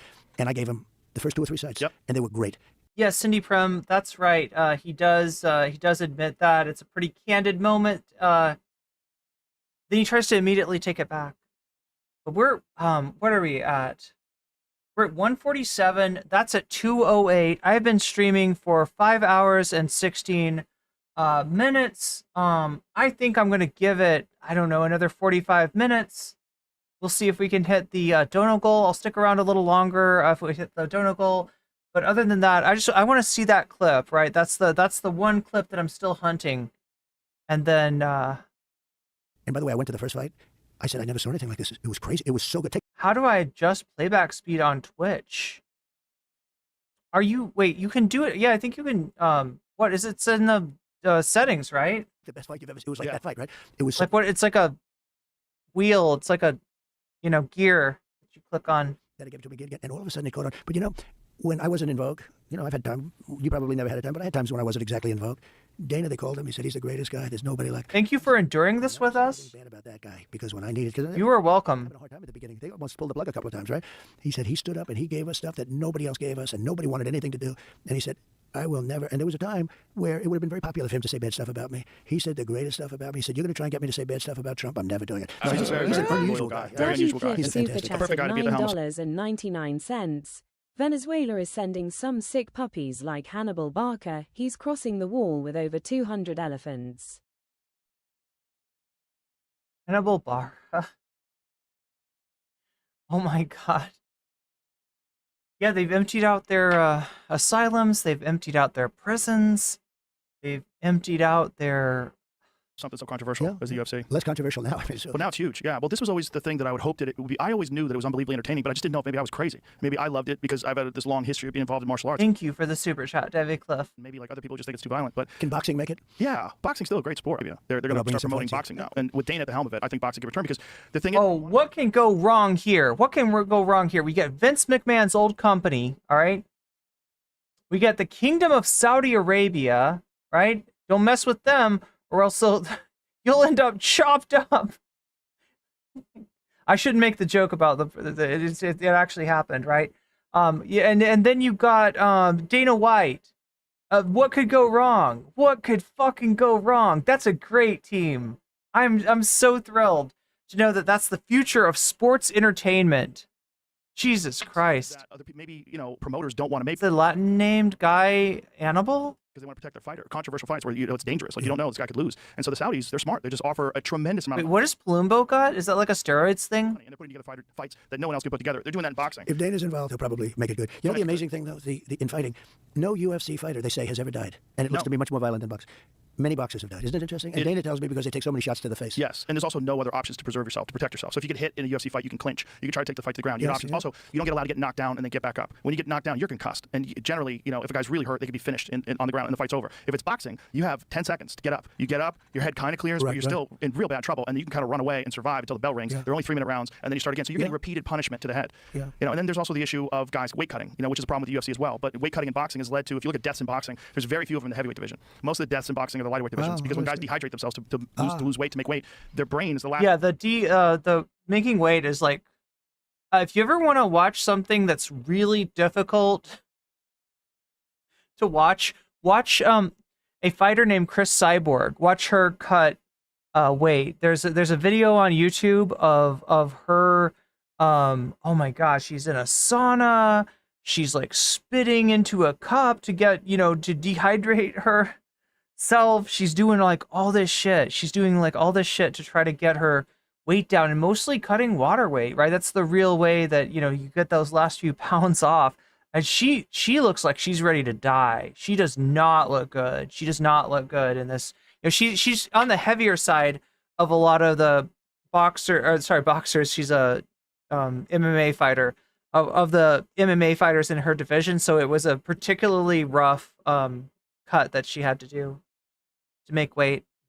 Thing that gets rehydrated. Like, it's very difficult to completely hydrate your brain quickly, and you only have 24 hours between the weigh. I need to rehydrate my brain. Like when Boom Boom Mancini had a fight with Deku Kim and killed him in the ring, which is one of the last ones on television that we've seen. That was a crazy event for people and heartbreaking, and it led to a bunch of different changes. And one of them is day before weigh-ins to allow people to rehydrate better, and the other one is they dropped it from 15 rounds down to 12. Which, look, they should do that again. I'm not the fighter, but those 15-round fights were unbelievable. They were unbelievable. Unbelievable. Yeah, you go back to the golden age. Yeah, in terms of entertainment. Oh yeah. Those were the championship rounds. Those were the greatest fights. Those ever. last 3 rounds were crazy. That was brutal. I mean, it's such a war of attrition. A lot of people think. Okay, Grandpa. Like a 5-round UFC fight. The UFC is 5-minute rounds. It's so much energy you're burning out. And those last couple of rounds, those 5-round fights, the 4th and the 5th round, unbelievably brutal. Who's the greatest UFC fighter? Are you allowed to say, in your opinion? It's tough for you to say because you do this, but who do you think is the greatest of the fighters? There's a lot of arguments for who's the greatest of all time.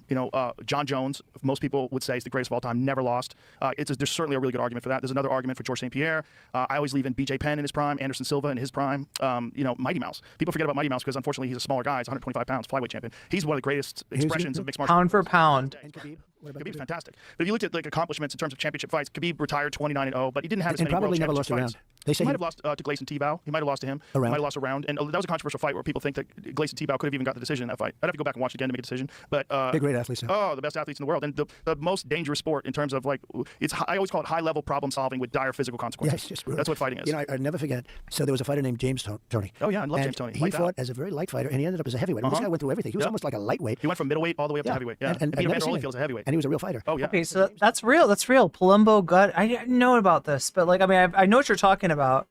Like a sort of distended looking abdomen, despite the fact of the person not really having like, that much of a lot of body fat.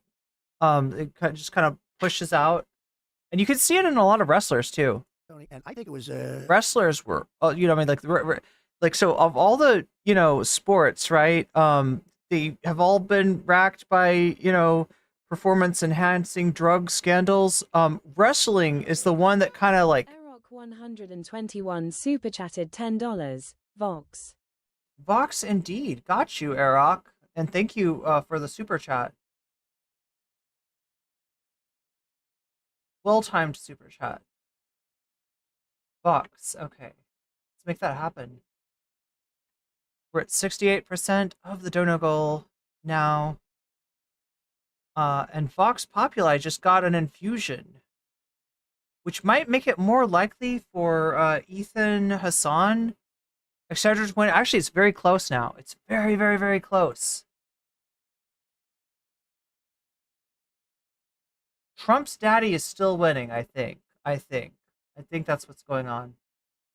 Say George St. Pierre? St. Pierre. I think it was him. Who did he fight? James Toney? No, James Toney didn't fight George St. He Pierre. fought a UFC fighter. Yeah, Randy Couture fought James Toney. Was it? But that was like an easy fight. That was a very easy fight. Randy Couture just took him down. It was the most, and he's half the size, and he just once he got to the ankles, in fact, the announcer said, it's over. Yeah, and he put him to him, sleep. took him down, mounted him, strangled him. It was And pretty James quick. said he was talking big because he was much bigger. He was a pretty big guy. James just wanted to make some money. You think so? Yeah. But I never forgot it. I It don't was think he knew what he was over doing. very quickly. Yeah. And he was lying, sleeping on the mat, and he was talking. He was doing the Muhammad Ali stuff, but it didn't work out. But I remember. sold the fight. Yeah, that was Couture probably. Yeah, it was Couture. George never fought a boxer in an MMA fight. If he did, he would kill them. Was he one of the greatest? Yes, unquestionably. That's the argument. There's like a handful of guys you can make the argument is the greatest of all time. People forget about Anderson Silva in his prime. He was unstoppable. But that's Anderson the thing is, Silva. and then there's Fedor Emelianenko, who fought Pride in his prime. He was unstoppable. There's this. And you have a couple now that are pretty yes. good. Oh, we've got so many now. Alex Pereira. There's an argument that he's the top looking- pound for pound fighter he's in the world looking right very now. good, yeah. It's unbelievable. But it's like fighters can only compete at that level for so many years. And so, in my opinion, you have to judge them at their very peak. You can't judge them when they're hanging on and still fighting. You can't judge them when they're coming up. You got to judge them in that championship peak. Yeah, welcome to Sports Talk. Yeah. In that championship peak, there's Look, I like MMA. I mean, I got into it. Okay, let me put this in the right. I like one division. I liked one division, right? I was interested in the 135-pound division and the 145-pound division. And it's kind of like after Amanda Nunes retired, I wasn't really interested anymore. And I swear to God, like Dana White lost interest in it too, right? When Ronda Rousey was big, he seemed to be invested in women's MMA, specifically in that 135 pound division, right? And because I think he thought he could do like movies, he could do sponsor, could do all kinds. She'd be like this superstar, right? And then when a white blonde woman is champion, he's all invested. When a Brazilian lesbian is champion, he's a lot less interested in promoting. I mean, he was straight up antagonistic to Amanda Nunes, right? a handful of guys that you would consider at the very top. If they stopped a little bit sooner. Yeah. Muay Thai is really fun. Some of them would have had, I mean, there are a couple of that you just mentioned without mentioning names. If they stopped, they had the perfect, they were unbelievable. And then at a certain age, they start getting knocked out, right? I just found my old gym is hiring again. I might actually. It's unfortunate, but the thing is that same I don't have time though. in themselves that lets them become a champion Okay. makes them think that they can do it long past the time that they actually. The only real women are white and blonde, of course. Well, I mean, like, I don't know. It's his whole fucking. It's Dana White, It's a right-wing shithead. Well, Anderson Silva was essentially unbeatable. Mhm. And then he lost. Dana White poo-pooed the women's UFC division until he saw a moneymaker women's division in Strikeforce to buy out. Oh, I didn't know that. The close one, then all of a sudden He he got had knocked out. He got knocked out by Chris Weidman. Right. He was kind of clowning in that fight famously. And Chris Strikeforce was before I ever just left hook. got And interested. then they fought a second time, and he broke his leg on Chris Weidman. Right, that's right. And after that fight, he was kind of never the same because that leg break injury, which Conor McGregor had, there's quite a few fighters. That was a bad Weidman one. actually wound up having the same injury. Ironically, there's only been like You're four. never of the those. same because you can't Never kick. the same. Well, you can. Weidman is still kicking with that leg. You can, but psychologically, when you throw a kick and your leg snaps in half and you're in agony for a year, right? You have to get surgery. You have to get bolts. Yeah, this was some of the most brutal. In UFC, and this is a move from Muay Thai, right? There's a lot of round kicks, right? You've seen like a front kick or a teep, which is, you just pull up your leg and kick forward, right? That's a front kick, right? But the kick that comes from your leg, your back leg, and kind of, comes around like a baseball bat, right? That's called a round kick. And you can deliver the round kicks to the head. You can deliver the round kicks to the abdomen, like right around the ribs. Or you can deliver the leg kicks to the legs, to the thighs in particular, right? There's actually a nerve that runs up and down your thigh that really hurts when you zing it with a leg kick, right? But the antidote, the counter to getting your leg kicked is pretty simple, right? You just lift this leg up like a dog taking a pee, right? And you turn it out, right? So they're going to kick you right here? No, they aren't. They're going to kick you in your shin, right? And when their shin meets your shin, if it's going hard enough, right, that's when these kind of injuries that he's talking about can take place.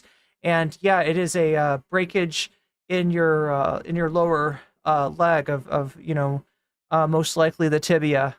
And if you can you imagine like kicking somebody, they check your kick just in time, and tibia snaps, right? You're gonna have trouble psychologically. And if you're psyched out, if you're too psyched out to leg kick, I don't know, you're probably cooked. Keep your leg together. And then A lot of people now they do the calf kicks, right? I've been seeing a lot more calf kicks lately where it's kind of coming around and hitting the I think with your toes actually, hitting the calves. And it takes forever for it to heal. It always amazed me how the kicker. I mean, you have You broke your rib last year sparring. I could imagine how that would happen, right? cases, but the kicker will do tremendous damage to somebody's leg, but their leg doesn't seem to get damaged, isn't it? It does get amazing? damaged. It hurts more than you Yeah, think. but your shin, your shin gets very numb after a while. And the guys that are really You condition your shin, yeah, to do. good kickers, they're kicking the thigh. And honestly, if you don't, and you try to do Muay Thai without, or you try to check a kick or have a kick of your checked, without pads on, you will hurt yourself so bad, right? You gotta have your legs so conditioned that you just don't. You don't feel it. And they're kicking the calf, they're kicking soft areas, and they're slamming this hard, numb shin. Right. Their shin gets all these like micro fractures all over the shin. It calcifies. Oh, wow. Like these guys can kick baseball bats. Ever seen break baseball bats with their shins? No, I've never It's seen it. crazy. Some guys can do 2 baseball bats. Someone will hold the baseball bat and they just kick right through them. But Their see, I shins watch your all get numb. enthusiasm now, right? Yeah. And so and you love that's going what- in there after the fight, and they're sweating all over you, they're slopping all over you, they're They bleed beautiful, on me. they're bleeding. Sometimes their nose Does that is bother you a splaying little bit? out. Yeah, No, like no. 2 weeks ago with the guy I never saw. Leo Brownstreet, yeah. He more stuff came out of his nose. Yes, it was very nasty. But no, I'm very. Yeah, it's a hard. I mean, if you ever banged your shin on anything, you kind of know what it's like. Now, I mean, like if you kick a heavy bag a lot, you'll start to kind of you'll start to condition your shin to where it doesn't hurt as bad. But yeah, you kind of just got to do it. And the first time I ever did it, the first time I ever, checked somebody or got checked by somebody, I was like, ah, it's like that Peter Griffin injury. You know what I'm talking about? When Peter Griffin's like, ah, the thing where you're sucking your teeth, it hurts so much. It's like that shit. Very used to it. I just wanted That's him to great. be able to express You've himself. No, don't say that. You could be attracted to guys all you want, but please don't say that. Please have some taste. We're going to talk about men, okay? Can we talk about somebody other than Ron fucking DeSantis? $19.99. Trump shouldn't you not care about press, you said. All press is good press. Oh God, that is a very Devin Nash take. Similar to something that Devin Nash has recently said. I don't know if we'll get to that content. Tucker and Trump, I think, is still winning right now. But yeah, we're 19 closer to, or 20 closer to, what does that put us at? 91? 91% of the donation goal. There is something good in here, chat. There is a good clip coming up. Oh, I think it's right about, yeah, I stopped right around where it happens. Had to go through him. Nikki Haley was hot. Had to go through her. I don't think any Republicans are hot. Can I think of any? Are there any Republicans? Because it was Yeah, I don't. peaceful up here, but now there are freaking communist invading radicals. Oh no. That's really not good, Narwhal. That's really, really not good. Okay, let's see what we got here. There's 2 different ways this could work.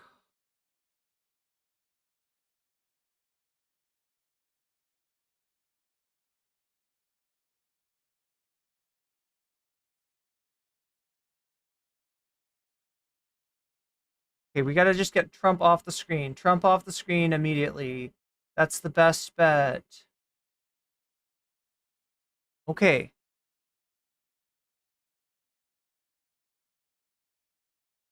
Well, I'm still seeing chat. So maybe we can come back up.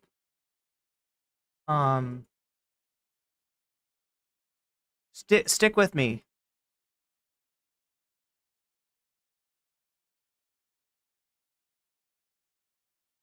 We're back. Oh my God. Okay. They don't want me covering Joe Rogan. Huh. Scary. Too scary. I don't like it, chat. That's scary. It's my income. Huh. Do I have like a warning or anything? It doesn't look like they're giving me a warning. Oh my God, chat. Knock on Wood. Knock on Arnold Palmer's dick. That's what I'm saying, okay? That's how much wood we need to knock on, all right? We need to knock on Arnold Palmer's 3 wood. Is that what you call him? Wait, what is... Okay, chat.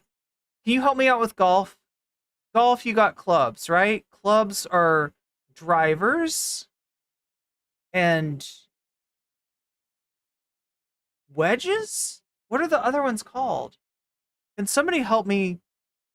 Did we change speed or something? No, we got fucking taken down on YouTube. We got taken down. Taken down on YouTube, and the only way that I was able to come back up was to get Trump the fuck off the stream. Yeah, there's irons. Thank you. There's irons. Wait, so the other ones, they're called woods, right? Right? So there's like a 1 wood, and there's like a, technically there's a 2 wood, right? But most people don't have a 2 wood. They have a 3 wood, and they have a 5 wood, and maybe they have a 6 wood. Do they have a 6 wood? Is that right? Is that how it works? I'm trying to remember, right? And the 1 and the 2 and the 3, right, it's dependent on the angle of the surface that you hit the golf ball with, right? Yeah, so like a 1 wood be like straight, and so there's not a lot of lift on it. But a 3 wood, there's a decent amount of lift on it, but it doesn't go as far because it's like lift. It's also right? I think that's how it works. Oh my god, chat. I just saw my life flash before my eyes, but it looks like they just wanted me to, am I gonna get in trouble for this? Am I gonna get copyright fucked? I mean, it's not showing that yet.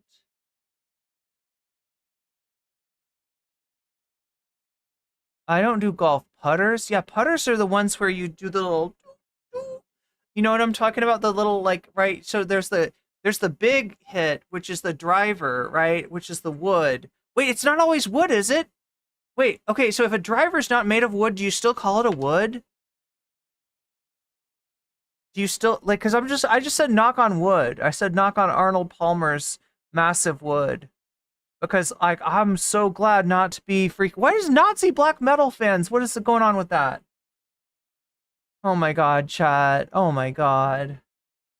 Ethan Klein. Why is he still here?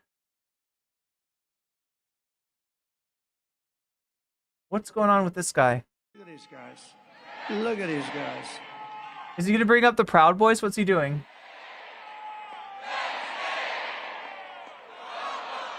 Okay, We really give a very special hello to Penn State. We love Penn State. Is that where the Wharton School is? We love Penn State. YouTube is up. Hey, thank you. Thank you for letting me know, right? When my stream goes down, it's so helpful to have somebody in chat let me know that. Like, you're a hero. You're a hero. Everybody who warned me and said your stream got taken down, thank you, right? Because, you know, it can go really badly. It can be a pretty big deal. And I'm thrilled I'm not the first to be shut down. to be here, the home of the Nittany Lions, Did we get taken down for Aiden Ross? with thousands of proud, hardworking American patriots. You're very special. And I think I'd like to begin by asking a very simple question. Are you better off now than you were 4 years ago? So I'm here today with a message of hope for... Actually, you literally are, right? You know, and that with the misery index, let's check that. Wait, do we have? I think I had it back here. Misery index. Okay.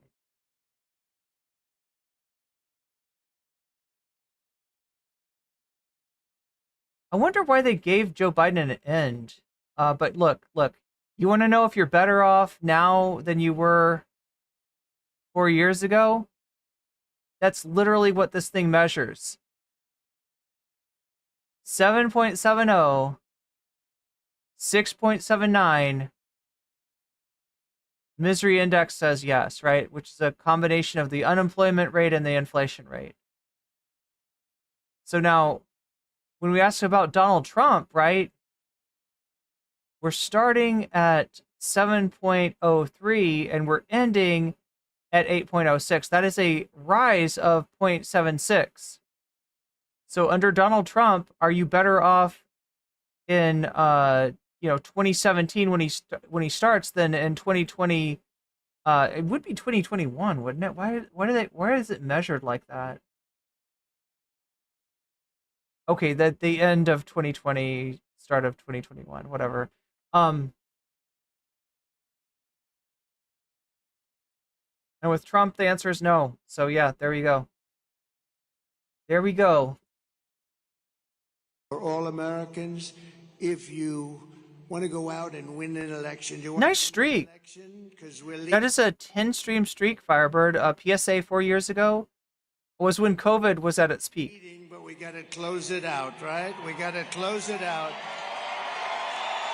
I will promise you we're going to end inflation very quickly. We're going to get those prices down too. And I'll stop the invasion of criminals pouring into our country. They're criminals and they're pouring in like we've never seen. We're going to stop it. We're going to get them the hell out of here. Again, they're not criminals. They have a lower crime rate than citizens. What are you talking about, Trump?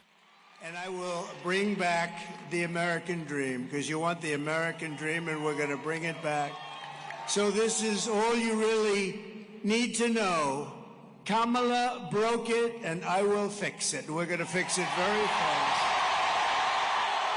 We're going to fix our country up very fast. With your support, on November 5th, America will be bigger, better, bolder, richer, safer, and stronger than ever before. We're going to do it fast. This election is a choice between... Yeah, somehow his spray tan looks worse than normal. Whether we will have 4 more years of gross incompetence and failure, it's disgusting what they're doing, or whether we'll begin the 4 greatest years in the history of our country. He does not look healthy. I'm asking you to be excited about the future. You want to be excited about the future. People aren't excited about this country very much anymore with the people we have in there. We have the worst president in the history of our country. We have the worst vice president, a grossly incompetent person in the... There's one woman hiding in the back. Wait, I don't see her. Oh, there she is. I see her. No. There's okay, so like, wait. There's like 3 rows of dudes. But then there's one woman here, another woman here, another woman here. I see 3, 4. But yeah, they're all like literally standing so far in the back that their heads are cut off by the history of our country. I'm asking you to dream big again. You're gonna dream big. Just... Oh my God, chat. Oh my God. I don't know if I can take more of this. I don't know if I can take more of this.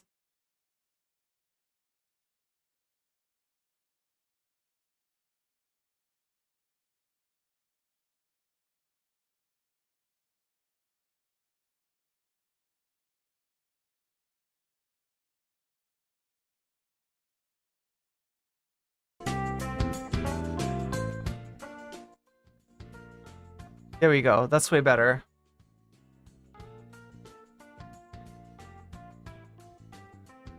Yeah, I wish I could bring you the rest of that. Did we even get to that clip that I wanted? Did we even get to the clip? God damn it. Like, where was that clip? Wait. Will I get in trouble just for having this on screen? Look, I just want to see. Where was this clip? Oh, 18. Okay. I don't want to risk it. I don't want to risk it. I don't want to risk it for the biscuit. We can't risk it for the biscuit, chat. Lady Badash, thank you for the super chat.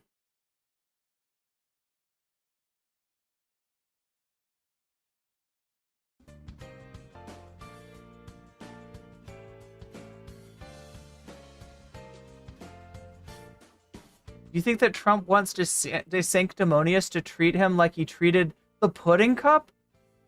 With his fingers? I don't know. They said there was multiple... They one stroke for every hole. That's what he's promising. Look, Franklin Delano Roosevelt promised a chicken in every pot. Donald Trump promises a finger in every hole. No. Donald Trump promises if you vote for him, we all get laid. And none of us have to disclose the sex of our partners. Because if it happens in Vegas, it stays in Vegas, I guess. I don't know, chat. I don't know.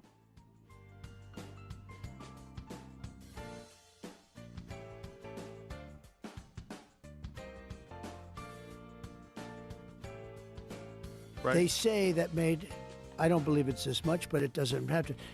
I won by I lost by I didn't lose, but they say I lost.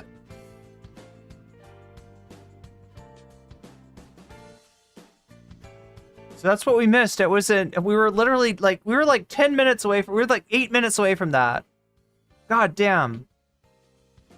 God freaking damn it. Huh, chat. That was rough. That was scary. Look, to have that's a difficult stream to get through, and then to you know, it's you know what that is like? That's like if Twitch pointed at, or Twitch, YouTube pointed. I got two content platforms pointing a gun at my face currently. It's not just a gun. It's like one of those one-handed shotgun deals. You know what I'm talking about? Where the people are like,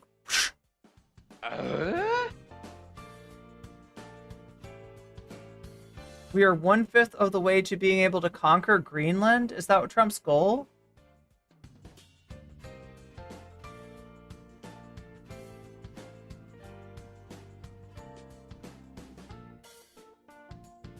Fifth of the way to conquer Trump's daddy issues. Are you ready for that, chat? Because that seems to be what you're voting for right now. Is that right? Am I right about that?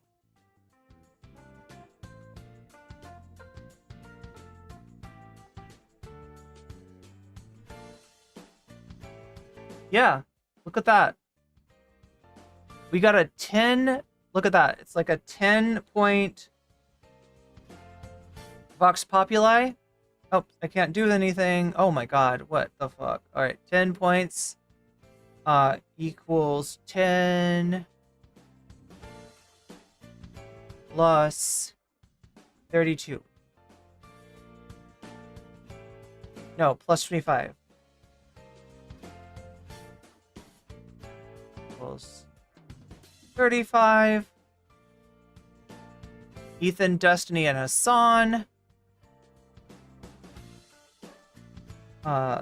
32. Oh yeah, and the 32 doesn't get the minus 10. So it's just like plus 32 equals 32. So yeah, 3 points ahead. It looks like we're getting the daddy issues. We're gonna deal with the daddy issues. Said verbatim by Trump, says Earthkeeper. Wait, let me check what you said. I saw a chart of 7 statements made by Hitler.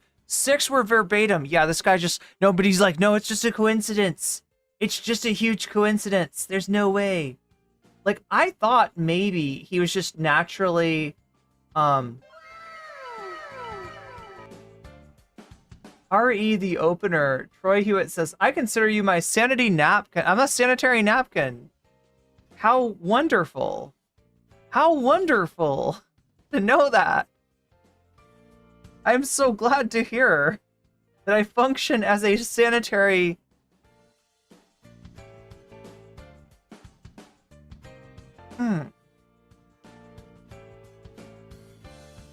You tried to point it out to me. Was it break time? Wait, what did you try to point out to me, Dave Carls?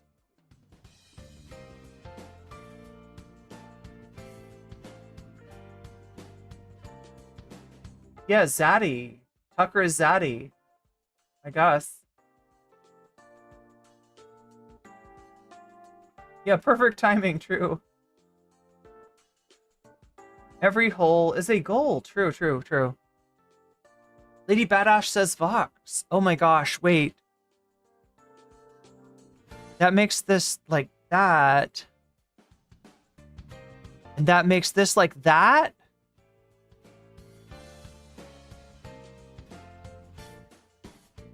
Has anybody else not gotten, has Has anybody else not gotten their donation counted?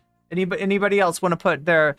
we got Korean Granddad Rides a Boar. We got Gaming, Metaphor for Fantasia or Fallout. We got more Ethan Destiny and Hassan Drama. And we got Tucker and Trump, Daddy's Home. And we also got Vox Populi as an option.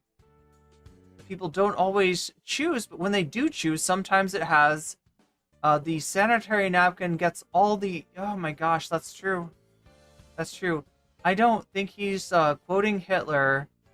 He probably heard it once. He probably hears voices in his head. He heard it once and it went straight to the dome.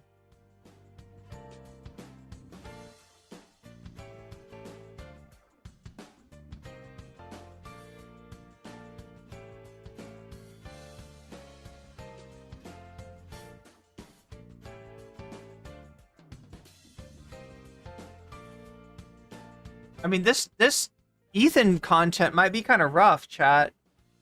We're going to do some more of it tomorrow. In fact, we might even repeat this tomorrow if we end up doing this for those who miss it, because I don't know. We'll have to see. I don't know if this is going to be good. I don't know if this is going to be mental torture. I really have no idea. But that's what's winning right now by 2 points. Literally 2 points difference. So if you have... I want to make sure... Oh, wait. No, I didn't. I did it wrong. I did it wrong. Oh my gosh, I fucked this up. Okay, wait. It's actually... Oh, it's a tie. It's a tie. I forgot about Canadian dollars and how they function. It's a tie between Destiny, Hassan Drama, and Tucker and Trump. Daddy's Home. Wait, has the poll changed? That's a good question. Maybe the poll has changed and that'll decide.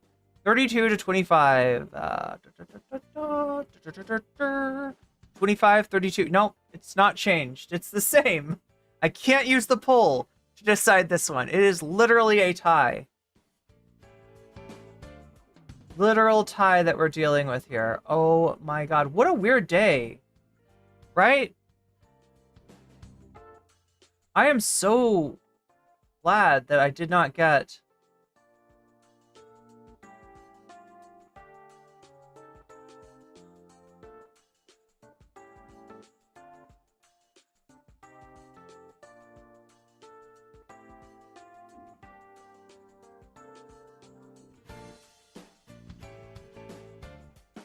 Oh shit, your stream was interrupted.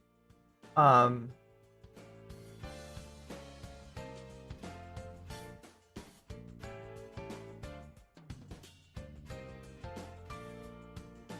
little love tap. I do have the live stream copyright notice here. I noticed. I just noticed that I got a notice. That's scary, chat. That's scary. Right? Because you can get a copyright notice, or you can get a copyright warning, or you can get a copyright strike, right? These are all very close to one another. But I don't know what to do, chat. This is literally 32 to 32. I don't have any provisions for what to do in a tie. Do I just play video games in a tie? Is that how that works? Ethan Drama. Tilting the balance, Omega Star.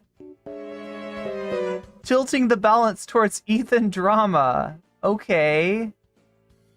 Alright, let me add that. That gets 33. Hey, at least it's not like chat chooses violence, right? So yeah, Ethan Drama is ahead. I haven't watched this yet. You hate fucker Carlson? It's a coin flip or a bits flip in Omega Star's case, right? Davy Clip says, I want to put mine in Vox Populi. Crystal Saphira says 4 for Ethan Drama. Ethan Drama.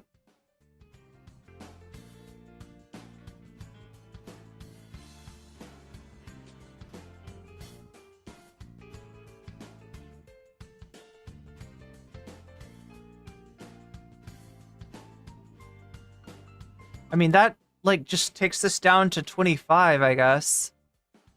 That zeroes this out. Wait. Except the Ethan drama doesn't actually go up, does it? No, it stays there because of the Vox Populi. There's 4 for Ethan drama, but that 4 gets extinguished by the Vox Populi. I made such a complicated system, didn't I? 4 minus 10 equals 0. Yes, this is correct maths. This is good maths. This is the best maths. Beyond Shameless wants to ask a question. Mary Trump sounded off about Tucker's daddy home remarks. She made a vomit noise. I mean, that's a pretty good take. That's a pretty good take. So yeah, where are we at right now? It looks like Ethan is up by 8. So super chat now. Who is Ethan? Ethan is Ethan Klein, the host of the H3H3 podcast, the source of so much drama. The whole reason that I might go away as a Twitch channel, because Ethan had to air his grievances about a streamer named Hassan Piker, who you may know, and other content creators on Twitch, right? And it's potentially gonna cause a whatchamacallit. You're more confused than Tucker Carlson's moral compass at the moment? Does anybody else need to get their money where their mouth is? Anybody who donated wanna tell me where to put your donation? Because wait, what does that put? Yeah, I think this is this. No, you know what? I think the Vox Populi just like it got. Oh my God! Do the math, girl. Do the math. You're good at this. You can do math. You can do math. You know math. It's like 19 plus 9 plus 5 is 35. That's what this is. Vox Populi is 35. That makes it very unlikely.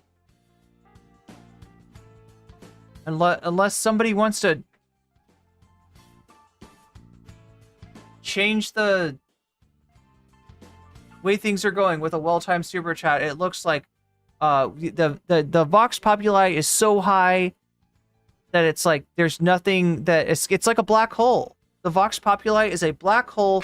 Not even light can escape. The only thing that can escape is a super chat that is rather large. So saving that, it looks, yeah, Twitch Mageddon.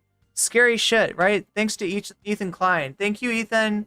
Thank you for thinking only of yourself. Thank you for not, considering that the bigger issue of Gaza is maybe more important.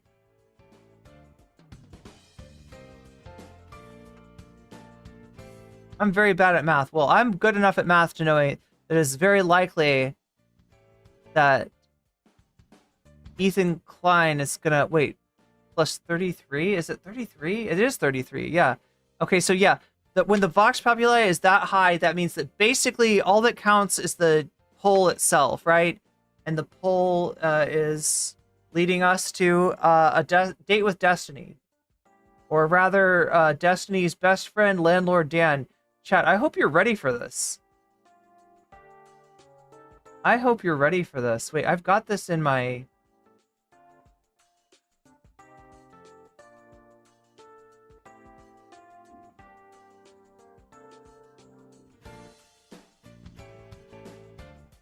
I think I've got this saved on a playlist or something somewhere.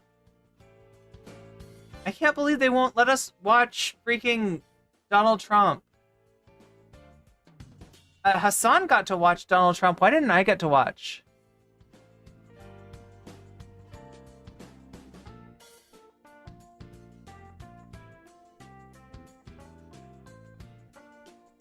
Wait, where the fuck is this? Want to be excited about the future. People aren't excited about this. There's the Tucker. There's tomorrow's content. Okay, Devin Nash. I'll just...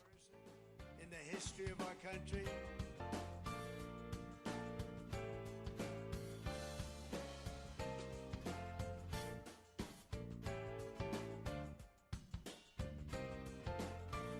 Okay, here we go.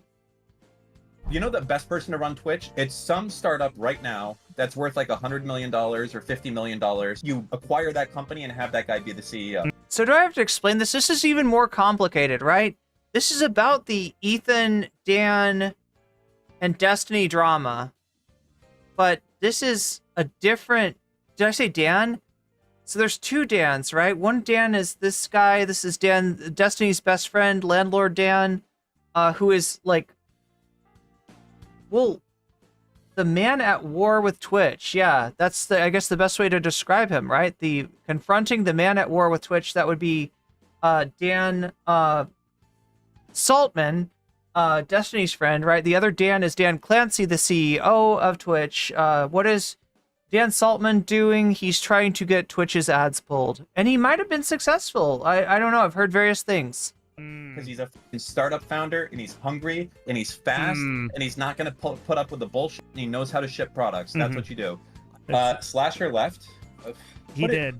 What was he that defending? we just ran out of stuff to talk about, really. Oh my god. What was just... I heard he was defending some dumb ass shit. And you were doing your best, but there's only so much one man can do. What was he saying? I think that his side of the argument is just not an argument that I'm like really interested in fielding. Oh, I didn't tell you what. Yeah. Here, let me tell you. I could send you screenshots, but I assume you'll just believe me that this is true. I will Hold on, believe I'll you. tell you. Yeah. You don't have to send me screenshots. I don't need. But yeah, you can but I don't So I've heard this gets crazy. need it. Yeah. Oh, really? Yeah. Woo. Yeah, I heard about the. Yeah. Oh, baby. The last one was yesterday. Oh wait, and there's I think there's one more. But it was on the subreddit, and then I had them to remove it. Good But lord. I think. Yeah. Come on, Devin, you got to read this shit to us. We don't know what he's sending you. Like just the big one, right? Oh my god, I gotta explain who Devin Nash is too. Like I said, Devin is an ad man. He's a marketing guy.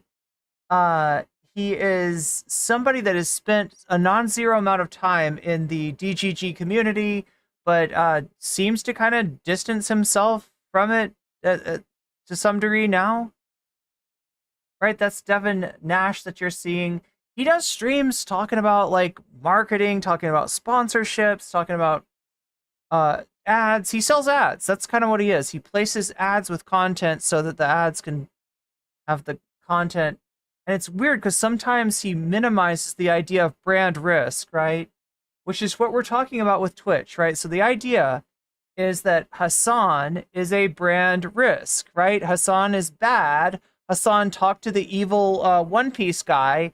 And so therefore, it's ruining all the brands and Rogan and anybody that's the enemy of Destiny, of Ethan, like they're putting the ads in danger, right? But really, who's putting the ads in danger? Dan, the man running this like one man campaign to try to demonetize an ad website. There is those first two. Yeah. That's like a huge amount. Like that's one of the big things that ads are constantly used for there. Wait, the H3 Reddit snark, H3 snark Reddit has allied with the Grey Wolves? Are you talking about Chapo Trap House? Wait a minute, I thought Chapo Trap House's Reddit was banned. Amazon isn't letting Twitch go. No, the problem is advertisers letting Twitch go potentially. There is the master farmer of undue influence and outsized importance. True. And if he fucking costs me Twitch, I'm never gonna forgive him or Dan Saltman or Destiny or any of these assholes. All right, you thought my vendetta, my vergogna, if you will, against Vosh was bad. You thought my vergogna against Sunday was bad. Just wait, Dan Saltman. Like I started my streaming career at Twitch, right? It's near and dear to my heart, even though YouTube is more of a consideration for me these days. An example of ads is the top of the hour ad break. Whoa, are you right about this? Oh my gosh. Oh my gosh, it was almost perfectly timed, Lady Badash. Top of the hour ad break in which you can get out of for $6 or for a Prime sub, or possibly by being gifted a sub if you're lucky and if you're active in the chat. Nice seg. So, I mean, it's we're at 6:24. It's by the way, you know how I know that? Because the person in charge of that told me that. Yeah. Personally, they reached out to me, not the other way around. Guys, what are we gonna do about a brand risk? I don't know. And then they go to. So that's Kick, right? Kick goes to their way of solving the brand risk is to, I think, get paid by the gambling website, right? Is that how it works? My title caught your eye? That's the greatest podcaster ever, in your opinion. Yeah, too bad that he got me copyright claimed on YouTube. See, I lost by 22,000 Why? They say- Where did you come from, Trump? I Get don't the believe fuck it, out of here. But it doesn't have to. No! I lost Where by- is it coming from? Shut up, Trump. Shut up. He got me fucking copyright claimed. Fuck this guy. But they Fuck this guy. And then he just starts randomly talking. But you can probably say, I didn't say you could talk, Trump. like you could say, oh, Twitch has probably lost more than half of its ad budget, probably close to 70% at this point. He's laughing at it, right? He has potentially cut off income for 7 million. Okay, I shouldn't overestimate this, right? So I looked it up. There's 7 million people who stream on Twitch, right? A lot of those people probably don't get paid, all right? A lot of those people aren't affiliates. But it's some percentage of that 7 million that make money that they need from Twitch, and Dan is just fucking callously, well, I'm gonna get your ads pulled. What an asshole. Literally caused an adpocalypse out of spite. Out of fucking spite. The spite about Asmongold getting banned, and they're like, well, if Asmongold's gonna get banned, then why is Hassan not banned? Maybe because Hassan didn't do anything wrong, you shithead. They have, and it's not going to come back until Dan Clancy steps down. Yeah, he's officially not going for Hassan. He's going for getting the ads taken off, and then trying to strong arm Dan Clancy into stepping down, trying to get the trust and safety team to quit. And again, this is a vendetta from Destiny. That's what this shit is. Not even then, right? Maybe not even then, because Twitch doesn't. It's just such a brand. It's so unsafe for ads, and it's completely Dan Clancy's fault, literally. Like, he did. Why would he invest in the shit he did? Like, every single person. Chat, does Kick get ads? Maybe Kick just gets lower quality, cheaper ads? I don't know. I think inside of Twitch and outside of Twitch said, why are you spending all this resources on this join at like the knock to join thing that no one's used ever? Right? Think about all that resources. Chat, that was what happened at the beginning of the stream. We got a knock to join, I guess is what Dan Saltman called it. I think they call it stream together. I've never used it before, but yeah, we had somebody knock and could not verify whether they were a good person or not. A lot of signs point to no. Going into having ad targeting on correct channels or all this other, it's crazy to me. Word, dude. I'm so on board with you. Yeah. I think the thing we don't agree on, like I retweeted your thing and you said that you think that they should get rid of politics. The problem is I don't think it's sustainable because you're still going to have people like Steve that would play StarCraft and talk about shit while he's doing it. I think the solution just has to be a actual unbiased trust and safety team that has real rules. Like, it works on YouTube somehow. Why does it work on YouTube? Because they're actually unbiased. Like, because that's so wild. That's so wild. So in other words, there's a brand risk if they ban Destiny but not Hassan. But if they unban Destiny, now it's no longer a brand risk. Now Destiny can go online and he can talk about dipshit protesters being mowed down and how he thinks that should happen. Right? The fuck? The absolute fuck. They're machines. Yeah. Yeah, and they're well that too, right? They but built that's out why. their tech. Yeah, yeah. Yeah, so I guess like this is the thing. Like I want to like bounce off you, right? Like I feel like it's actually impossible for Twitch to have impartial moderation. Like actually, unless they build a CDN. Like if Well, they, here's but the they've thing. had 10 years to do that. Yeah. Mm. I don't know if it's impossible to do it. I think it's possible to get close because there's ways that you can do it. So first of all, we can First, Heb, take a time out. It is the opposite. Oops, I'm sorry, ban. You would agree with that? The Whoops. problem is, I think My finger we slipped. make it equal, actually, right? My finger That's slipped. good. It's good for the platform, but you can still do stuff that. Here, let's try that. Right. Here's the whole thing. I think it's okay, believe it or not, if you get banned by mistake. Okay, like if they ban you because you said something that was a little bit unhinged, and you get banned for a day, and you put in an appeal. I think a good idea is that like maybe you can pay money if you think you're actually wrong. Okay, you can pay money, and maybe you get so many free per year. You get like one free appeal per year or something based on your viewership count or something. But you put an appeal, and guess what? You can actually have a round table with the Twitch trust and safety people or some delegation and some streamers that volunteer for it and maybe get paid to do it. Oh, that sounds great. I want Chud Logic to decide if I get banned or not. Wouldn't that be great, chat? Chud Logic, Kid Not Ken, and Ico Rules could decide my fate. That would be wonderful. Let's do that. Let's do that. Can we do that? This is literally the fucking cancel council. Fucking Twitch poll came up with this idea. I mean, not for getting people banned, but like in terms of trying to manage drama, right? There was an issue where one of the main panel hosts named Prime Kai, who still streams on Twitch, was accused of some untoward advances on an employee of his, some stuff that made her uncomfortable. And Twitch poll as a group didn't like the idea that the whims of fate could decide like who loses their platform, who gets canceled, who gets considered like, you know, this is a bad dude, right?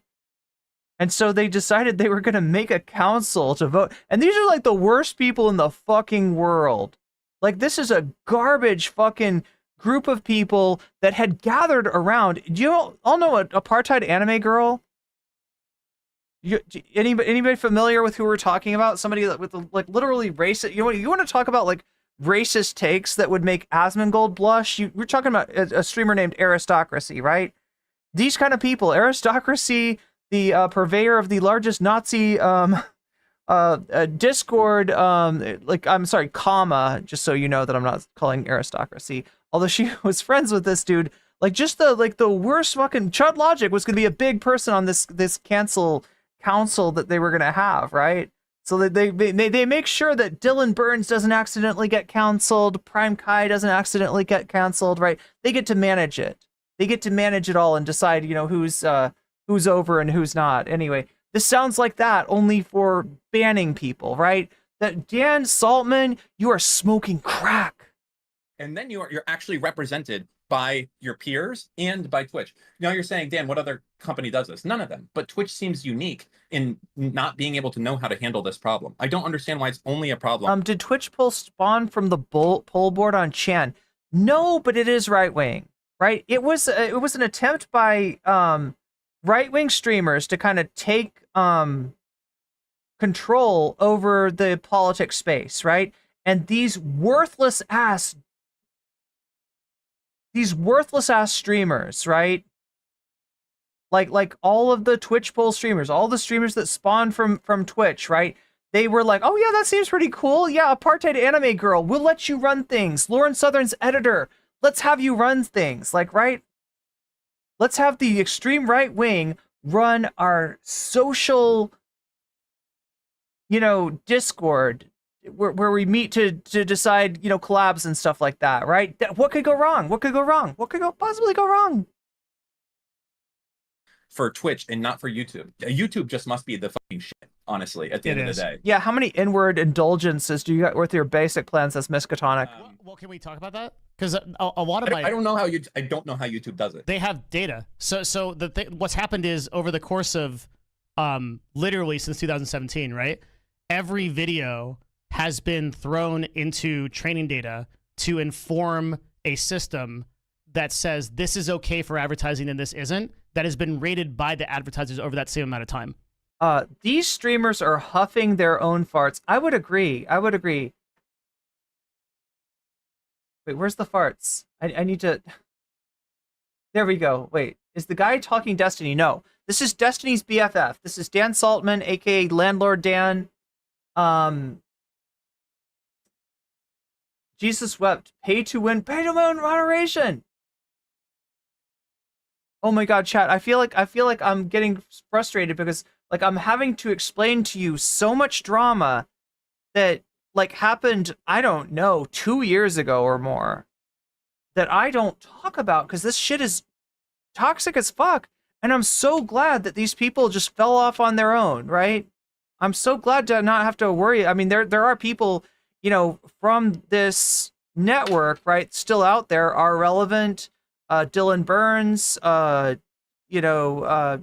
Logan, Ico Rules, right? There are people that are part of this ill-fated, Discord that attempted to manage the drama of like all of Twitch. God damn it, everything's fucked up.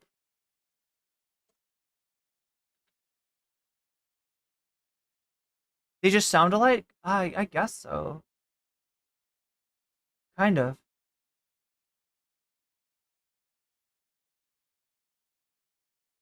Yeah, kind of. Yeah, Davi, you're not wrong. Wait, let me fix this. Wait. Oh, it does. It works. Yay. They think that capitalism has any room for their creative moderation suggestions. Ever see how Amazon handles unions? Well, here's the deal. Dan's actually going after Twitch's advertisers, right? So he's trying, the adpocalypse, bad thing that made it very hard for YouTubers to make a living, right? Adpocalypse. They want one of those, but for Twitch, because they are vengeful about Destiny getting banned, right? They are vengeful that Twitch will not ban Hassan, and this is their way of putting, pressure. This is their way of attacking their perceived. They're in attacking people like Hassan, who they legitimately hate, right? They're willing to take down millions of streamers. Source of income. This should not be forgotten. This should not be forgiven. All right? I tell you, on this day, from this day forward, these people are enemies. These people are enemies of small Twitch streamers everywhere. Fuck these guys. Destiny, Ethan, Dan. You're making demands about Dan Clancy stepping down? Oh my god. You don't even want to think about the demands we're going to make of you. Right? Unconditional surrender. We're going to make no, I won't compare this to world politics or diplomacy, but Amazon will squash this? No, they're gonna get the fucking ads pulled. Like, I don't know what's gonna happen. Most likely, this is just gonna expedite Twitch, like, falling apart. Like, Amazon will handle this possibly by chopping Twitch up for parts and selling it off, right? That's how this will get handled, right? Amazon doesn't want to fuck with this. And they're threatening ad revenue, which is the how Twitch works as a business. So those advertisers have basically built not an automated system that then can dictate with near perfection what is and isn't okay. But the problem is that took them an adpocalypse, millions of dollars, tons of time. Okay, so he's saying that YouTube's AI moderation is perfect. I can guarantee you it's not. All right? I've had warnings, right, which is the equivalent of a strike, for covering content that is misinformation and exposing it as misinformation. I have had multiple strikes for covering shit that's not true, saying it's not true, which is supposed to be within terms of service, but the fucking AI moderation views it as, oh, you are spreading misinformation. Yeah, that's right. I want to spread the lie that Trump is somehow still president, despite the fact that my fucking video was saying exactly the opposite. They're moderation, I'm telling you, is bullshit, okay? You just don't want to have to deal with it. You don't want to have to be moderated by that AI garbage because it doesn't get shit right. And fucking shitty ass landlord Dan is here telling us that, like, oh, this is the perfect system. YouTube's got the perfect system. They're like we should do it like YouTube. Yeah. Because Devin's also saying Twitch needs to cut its staff even more, right? So it's not like, oh, we're gonna hire a bunch of people and actually meet these decisions out and make them fair, right? Dan's talking about fucking, I don't know, like a council, a round table. You know, you got a certain number of like unban requests per year or some shit like that. Like, no, they're not going to do that. Devin's actually right about that. If they're in anything, they're going to like cut down. They're not profitable. They're not profitable. They're only still around because they are part of Amazon, and that's big money that can kind of let them like hang in there until they find a model by which to be profitable. But yeah, losing ads is not is going to hurt them if they, you know, do what Devin says and they eliminate politics and go back to just gaming. That's going to hurt them. This is a choice of evils. This is not looking good for Twitch. Like literally 7 years to perfect, right? And Twitch should have started on this a decade ago, and they don't have a single thing going towards that system. And I think I agree with you too, where Twitch is a rather unique example. Oh my God, chat, I never want to have to explain to you, like, there's so much drama that happened 3 years ago, and you will sometimes hear me allude to it. You will sometimes hear me talk about it, but it was a really dark time for me. It was a really fucking dark time. Was it 4 years ago? Jesus Christ. I can't even remember when it was. No, sorry, it's 2021. Wait, oh my God, chat. When did this happen? Long time ago, and I usually don't get into it because there's just too much, and you'd be bored. It'd be a long ass story, right? To explain to you all the shit that I've been through, all the shit that I've experienced, being let down by supposed leftist creators that turned out to have, you know, more allegiance to the far right.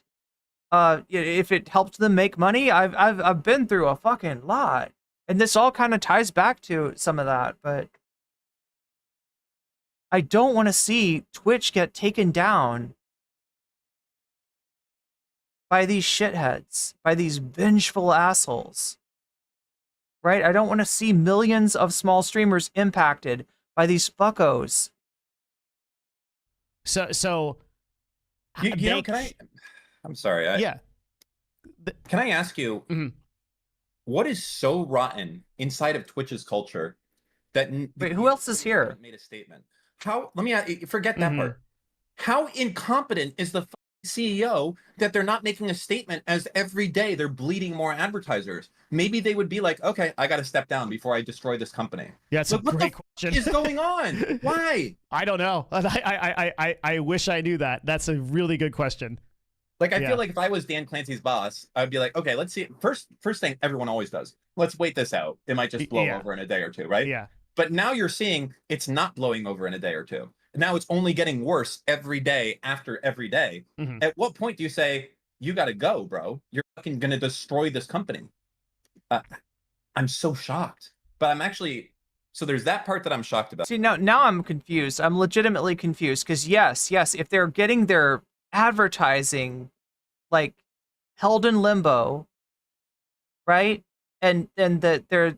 You know, it's because of Dan Saltman and company, and the remedy that they're asking for is to fire Dan Clancy, the CEO, and replace this trust and safety team. I'm actually kind of surprised that hasn't happened already. I'm actually kind of surprised. So what that makes me think, though, is that maybe Dan, Landlord Dan, is not being on the up and up with us, and you know, Devin's echoing this too, like that. Is it getting worse day by day, though? See, that's what I wonder. I feel like if it was, something would have happened. I don't buy that they're just going to go without a statement and they're not going to do anything as their fucking ad revenue gets flushed down the toilet, right? How are they verifying that advertisers are leaving? I haven't seen any verification, right? I kind of trust Devin, not, you know, personally, you know, that I know him or like him or anything. Like, I've watched him, right? But his beat, his topic like the stuff that he covers, the stuff that he talks about is advertising, which makes me think that when he says half of the the ads have gone, that maybe that's true, right? I trust him a lot more than I trust Landlord Dan in terms of that. The incompetence, but I'm saddened by the lack of an internal letter from people at Twitch saying that they don't approve and that Dan Clancy should step down. That's disappointing. That's fucking sad, is what it is. Do you think that the people at Twitch understand the gravity of the situation yet? I don't think they do. Like the employees. No, I think this is being kept very close to the chest at a very high level right now. That's probably fair. Yeah. I would hope. Well, actually, I don't know. It's been all over live stream fails, and I feel like a lot of Twitch employees probably browse like that for fun. They might just think it's another drama, like their jobs are literally on the line, and they're saying nothing. That's what's crazy about it. But they probably don't understand the damage that has been done at an actual. Like, this is the first time that something like this has gone by. Like, to the outsider, it looks like just a normal drama thing. Like, oh, it's like about Hassan versus Destiny or something. Like, it'll probably blow over. Exactly. But like internally, people don't understand, and probably staff doesn't understand that, like, this is the first time that real damage has been done via advertisers, and like that this is as you say, an existential threat to the platform. The closest equivalent, and that's why I made that equivalence in my tweet, was the adpocalypse in 2017 was pretty equivalent to this, but that was like an existential threat for YouTube. Truly, the argument was that like hateful content was showing up against, like, basically the result was if you have extremist content on any side, it's showing up next to an ad for like Mazda. And like that's just not okay, right? That was the same. It was a different way we got there, but we had the same problem. And YouTube was like all hands on deck. And I think like people don't remember it because it was so long ago. But like there was a real question mark if like YouTube was going to make it through. Like anybody at Google at that time would tell you that like it was like I don't know, and I don't think that like so the thing is Google as a business saw YouTube as a platform that it could have a future on. And so they looked at YouTube and they said, look, like we're willing to put in the millions, maybe billions of dollars of investment because we think this is where video is going to live. And we think that it is going to be the future of content. And it was. That was a good bet. But Amazon doesn't have that same faith in Twitch, right? Like Twitch has already demonstrated that live streaming is kind of a niche thing, that it's like very specific demographic. It's like power users with like long, like average viewer durations. There's no argument to be said that like the future of live streaming, like the future of live streaming is TikTok. It's already, that's already been established. So I don't think Amazon is going to back Twitch in the same way where they're like, oh yeah, like cool, like we'll put you. Can I ask you? Yeah, this is a tough question, and what's more likely to happen first? Mm-hmm. Dan Clancy to get fired, or for them to just say that we're divesting of Twitch and they're selling it? Like, because I'm thinking, like to fire a CEO, you got to bring someone else in. And if they're like, we just want to get rid of this fucking thing, because it's run at a loss for years, and I think it's losing more and more money every year. And actually, I think, believe it or not, I think the worst thing to happen to Twitch is actually all the Spanish streamers coming in there, because it's insanely expensive, and the ads down there do not cover the cost of supporting all of that. Yeah, it's all tier 2. Mm-hmm. Yeah, exactly, mm-hmm. Right? So like normally people think, oh man, I can't wait to have 500,000 people from Brazil that I have to support with like 1 million servers, but it's like there's like 4 advertisers that know about it and will do it. Yeah. There's just I still think that Dan Clancy will get fired before the site shuts down. I hope. I wonder if the calculus is, okay, Dan steps down, and then we bring in like an Amazon level VP who's like willing to make significant cut costs and then push the website further towards like monetization and further towards like I think that's the most likely outcome. Yeah. You have to get rid of Twitch Prime, obviously. Yep. You have to. It's brilliant. These fuckers. Hey chat, do you like getting out of the top of the hour ad break by using your Twitch Prime? Dan Saltman doesn't want that to be a possibility anymore. What an asshole. What a fucking landlord. He comes in here, he's like, oh, we're gonna make everything profitable. First of all, we're gonna get rid of the liberal fucking woke Dan Clancy, right? Replace him with some fucking tech bro shithead that landlord Dan can fucking work with. We're gonna eliminate your Twitch Prime. You will no longer get out of the top of the hour ad break, right? That's no longer a benefit of your of your Prime. No more Prime. No more Prime subs. No more Prime subs. What an asshole! He's hurting the streamers. He's hurting the chatters. Yeah, fuck this guy. You have to. Twitch Prime's got to go, and then they have to. I'll tell you. Yeah, wait. They're saying TikTok's the future of streaming. What do they think's gonna happen? It is on the chopping block. All right. I don't know for sure that it won't get like rescued or it won't get sold and bought by like if TikTok gets sold and bought by an American company, then it can stay. But as long as it's owned by the current owners, they're, or Trump doesn't get in and change the. Although I feel like it would be legislation. Wouldn't it have to take legislation to get TikTok off the chopping block? Oh my god, what just happened? What I would do. That just happened. CEO of Twitch. I have a plan for Twitch right now. Okay, if they're looking for a CEO, I will put redact on the side for a little bit, and I will come in. Tell me about what you think about. You ready to think about my plan? Okay. Yeah, let's go. Okay. Step one, obviously there's going to be equal enforcement of the law. Destiny's old ass is not fit for TikTok. Right. We're not getting rid of politics or free speech or anything, or sorry, getting rid of just chatting or any of that. Okay, that all stays, but there's actual rules. Doesn't matter if you're the biggest person on the site or the shittest one. If you have a nip slip, it doesn't matter if you're someone with 10 streamers or 10 viewers or 100,000. Same punishment. So that said, I have a strategy. So Twitch Prime's got to go, but we are going to empower you and the users to make more money. How fucking stupid is Twitch that they tried to charge such an insane tax on bits? How stupid. Yeah. Do people not think that, like, hey, Streamlabs is a whole thing? Maybe you should think about integrating the donate button in a way where people get a much larger cut to the point where people don't want to use Streamlabs, where they want to use your system because it's much better converting, because they don't have to go to PayPal and do it. They don't do that. So the first step is to bring in more monetization. Okay, so what they're saying is basically that the more of your money gets to the streamer when you donate via a third party like tool like Streamlabs or Stream Elements. The reason I don't promote that is because Stream Elements has some very unfortunate ties to some. So I can't even say it. I'm worried about telling you why I don't want to support Stream Elements, right? But I would rather have you, if you want to donate to me, you can do it on Throne. You can do it on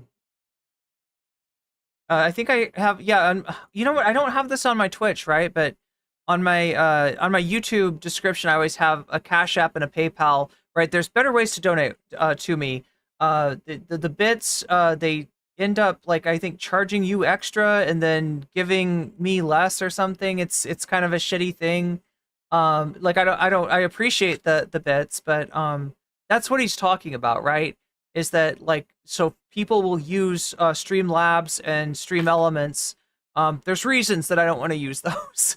So, they do like a 70-30 split, just like YouTube, but they have some unfortunate tie-ins to things that I don't even know if I can talk about on the fucking platform anymore.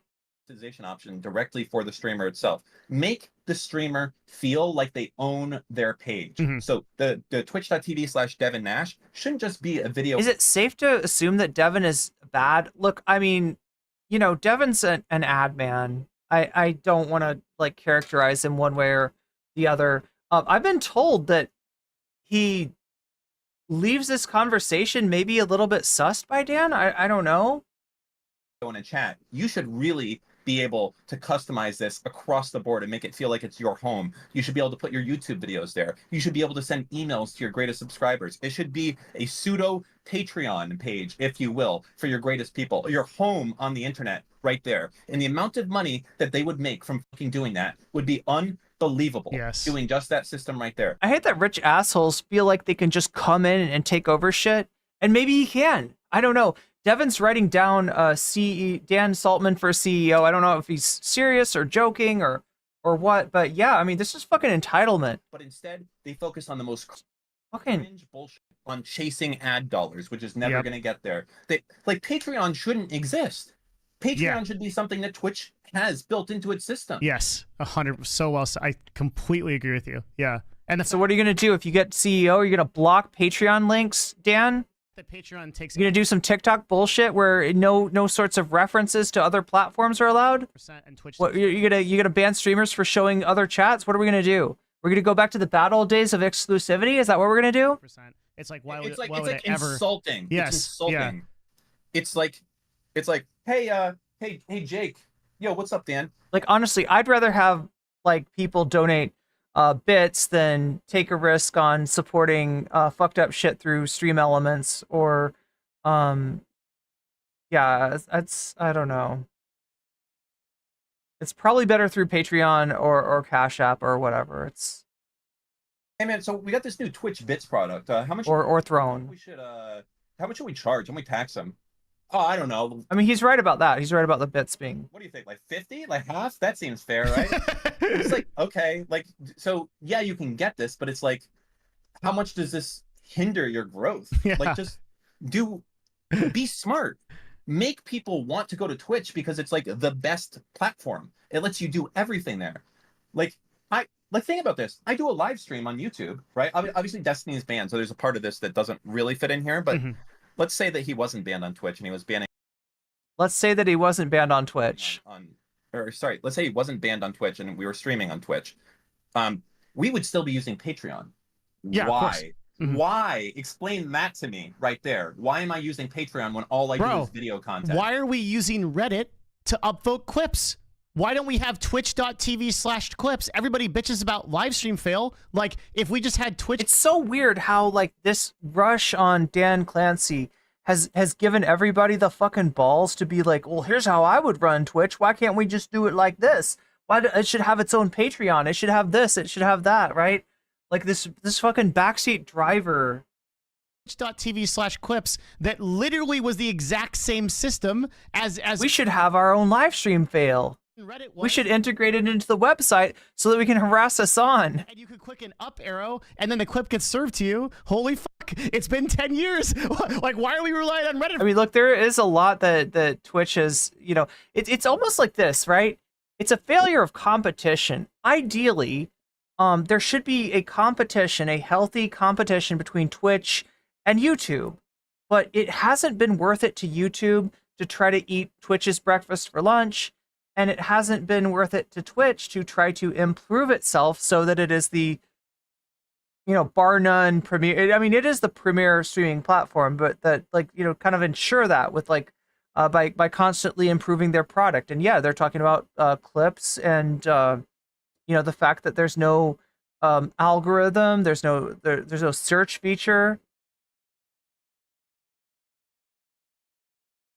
For our marketing Sorry, there is a search feature. There's no you know, there's no discoverability, I guess. Website, yeah, so many things like this. See, now that you're saying this, you're making me feel bad. Like maybe Dan Clancy is a fucking retard. Because these things are so obvious. Wow.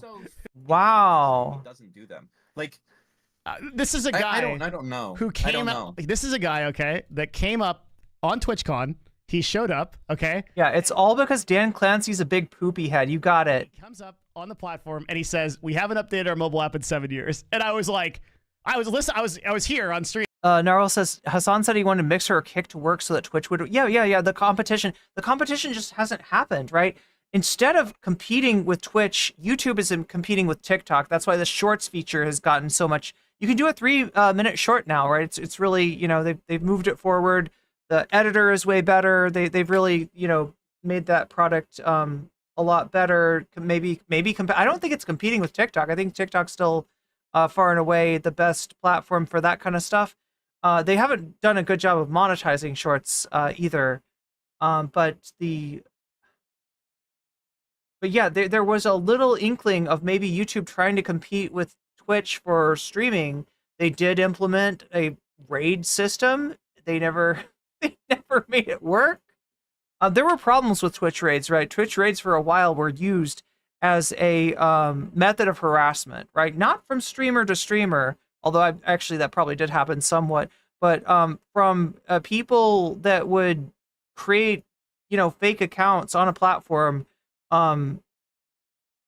doing like hate raids to make a chat uncomfortable and to drive viewers away from a channel. And I experienced this myself.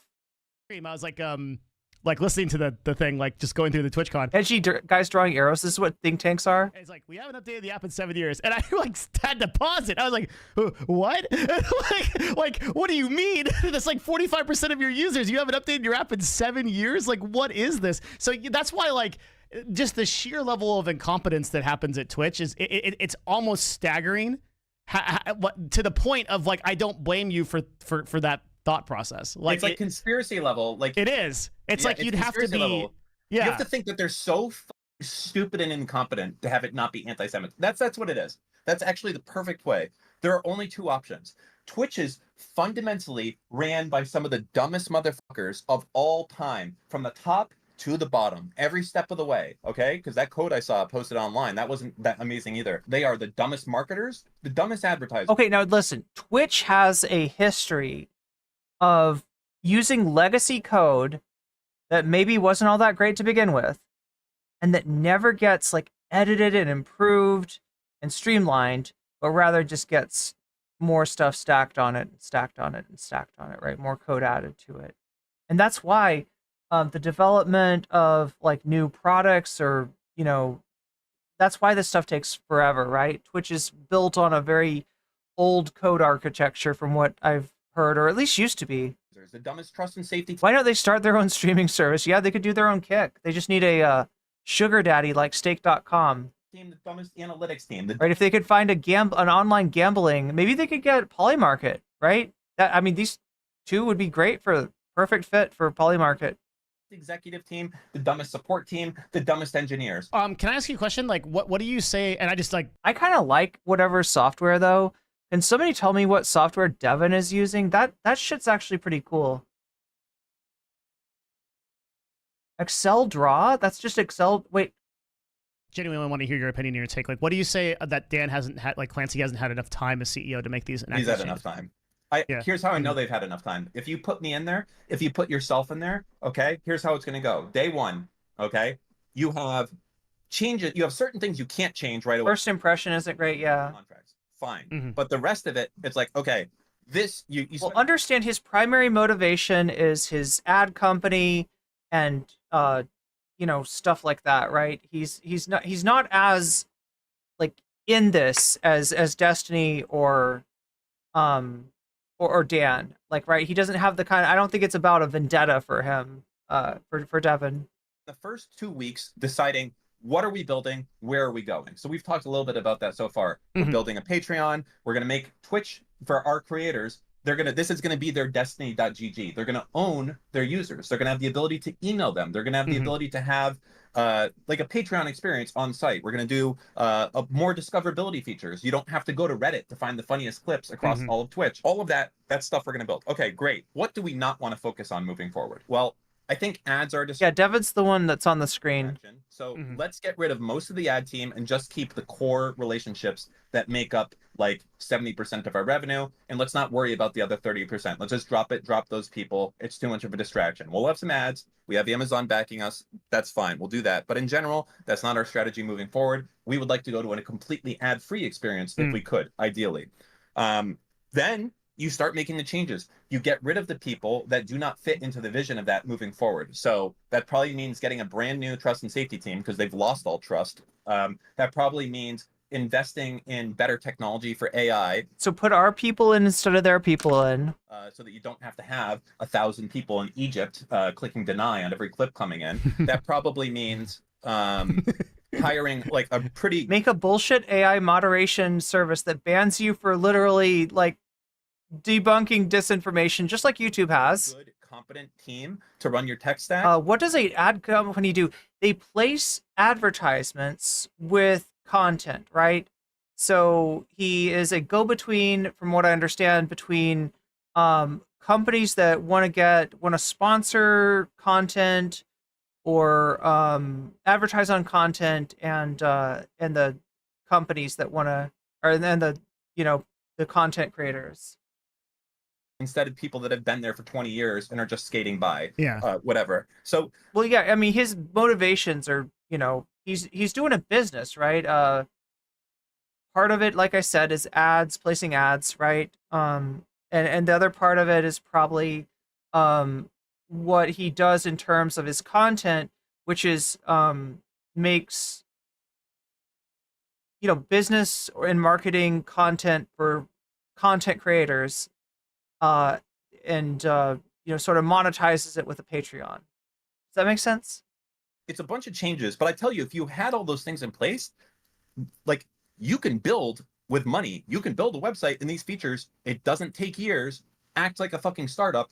Everything that we've talked about in this call, you could get done in 6 months or less. You're right. An exacting CEO would, like, someone that like Shopify or site. Act like a startup. Do you hear what this asshole's saying? Yeah, or someone that would come in like act like a startup. Fix this in like 6 months, no problem. Yeah, they just and they would have that shit rolled out in 6 months, not just fixed it. Yep, they would have rolled it out in 6 months. Because they completely replace the engineering teams. They buff everybody up. They literally do like an Elon style thing where it's like they send an email out to like, tell me what work you got done this week, and if you can't respond, like, you're out. Like, it'd be that kind of shit. Yeah, you're right.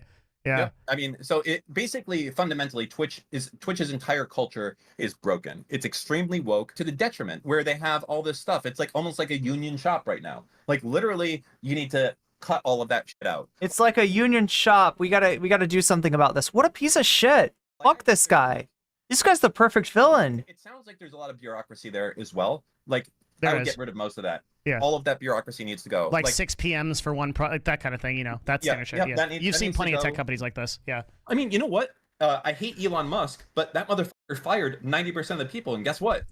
Twitter's still fucking running. It's fine. Here we go. You guys liking Landlord Dan yet? Yeah. Not even a day of downtime, right? Like. Well, I mean, it's had some bad days, but like, it's been fine. But right? game is game. Yeah. You know what I mean? He knew that there was fluff. There was just overage. It was just a waste. It wasn't needed. And Twitter's so much better now, isn't it? Oh my God, what a piece of shit. Twitter is not great right now, especially on the trust and safety department side of things. But that said, he got rid of like all the engineers. Yeah. He got rid of everyone. He said, we're going to build some fucking shit. Mm-hmm. And you know what? That motherfucker was pushing out features every day. You know what I mean? It's like, hey. Yeah, new features like you can't block people. Great shit. Twitter Blue now. Hey, guess what? We're doing video calling now. Hey, guess what? Twitter Blue doesn't earn him shit. What are you talking about? You're glazing this guy up for Twitter Blue? What is wrong with you, Landlord Dan? Like with old Twitter, right? Yeah, like there's all Did Destiny kick you in the head? kinds of stuff that's new. Yeah. I mean, granted, it's stupid things, right? I'm not saying that they're good at what they do, but they are pushing out features and they're doing shit. Yeah. Right? Twitter Spaces. Creator monetization. Yeah. Yep. Twitter Spaces. Ask Ron DeSantis about that. Ask Donald Trump about that. Granted, there's not a lot of money in making money as a creator on there, but still, they are. There's not any money in Twitter. What are you talking about? Why are you using a failed business that will now never make money as your role model? Why? What is wrong with Landlord Dan? Are doing it. And under the old Twitter, I shit you not, that was the same website from 2009 until 2022. Literally, yeah. No changes ever. The whole time, not one fucking thing. Yeah. Exact same website, exact same moderation, exact same like everything. Yeah.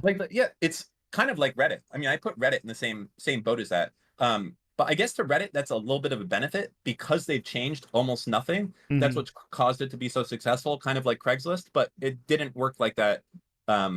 Like, people point to Craigslist and they're like, listen, this is good. This is why you shouldn't like go and do a fancy new design or have a mobile app or any of this other stuff. And I look at them and I say, I understand that your site is easy to use.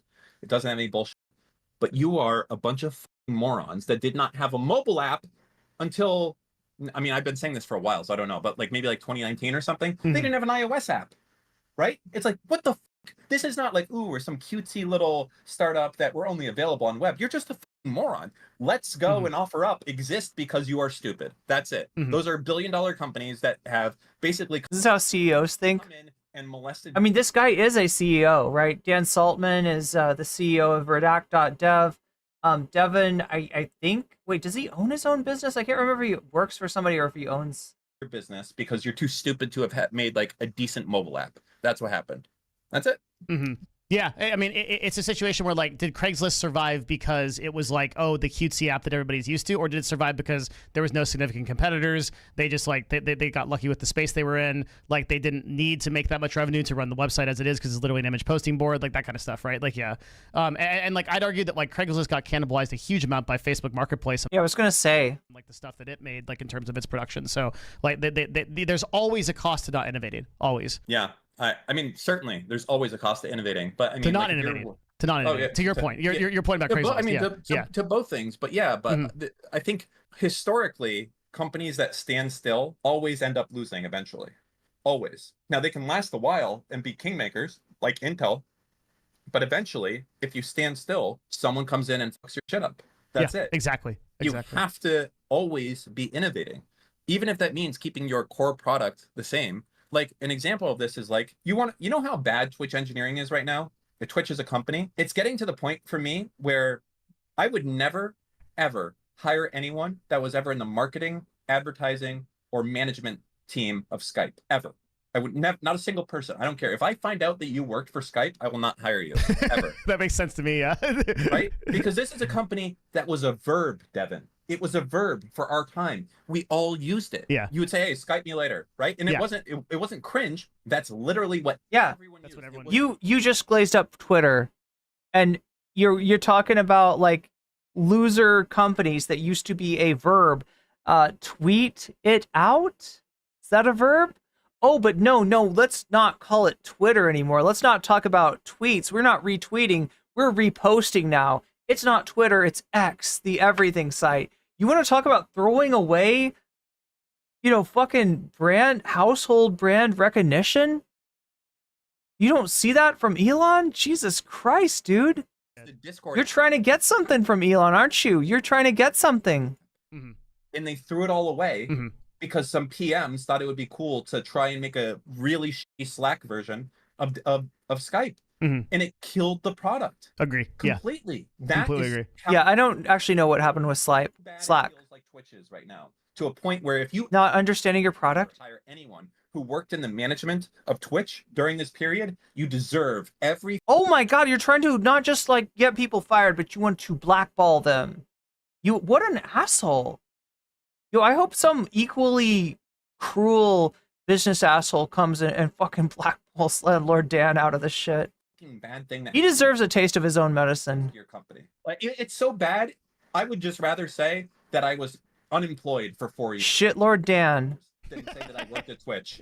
That's how bad it is. You're still going, right? Even after everything that's happened, right? Like, you're still committed the same way, right? I'm not stopping until Dan Clancy is still committed to harming streamers on Twitch. Good to know. Or resigns. Would you so if a new CEO steps in, I will absolutely stand down completely, because I already know what it means. It's like, they don't even have to say anything to me. If they're like, "Hey, a new CEO is coming in," I'm done. And the reason is so obvious. It's because when a new CEO comes in, he's like, "Hey, you fucking what the did you guys do with the place?" Like, he's not going to be like, "All right, the old guy's out, same as the old. Let's keep going. Let's get in the shop." He's going to be like, "What the fuck happened? What did you guys do? You guys need to get the fuck out of here. You need to get the fuck out of here. You need to get the fuck out of here." I guess what I'm worried about is that Dan Clancy was that new CEO over Emma, and that didn't happen. So what I worry is, like, well, he was right. So like, what if we get a new CEO, but it's the same kind of story? Wasn't he an engineer? Never make an engineer a CEO. Yeah, Clancy was on the tech side of the product, and then before that, he worked for, like, he had a weird history. I remember looking at it. It's on Wikipedia. We can look. It's like NASA and yeah, it's like some weird shit. Like don't. This is my. Oh yeah, and they tried to make this into an anti-Semitic thing. They literally brought in the fact that NASA had gotten. Thank you, BKK.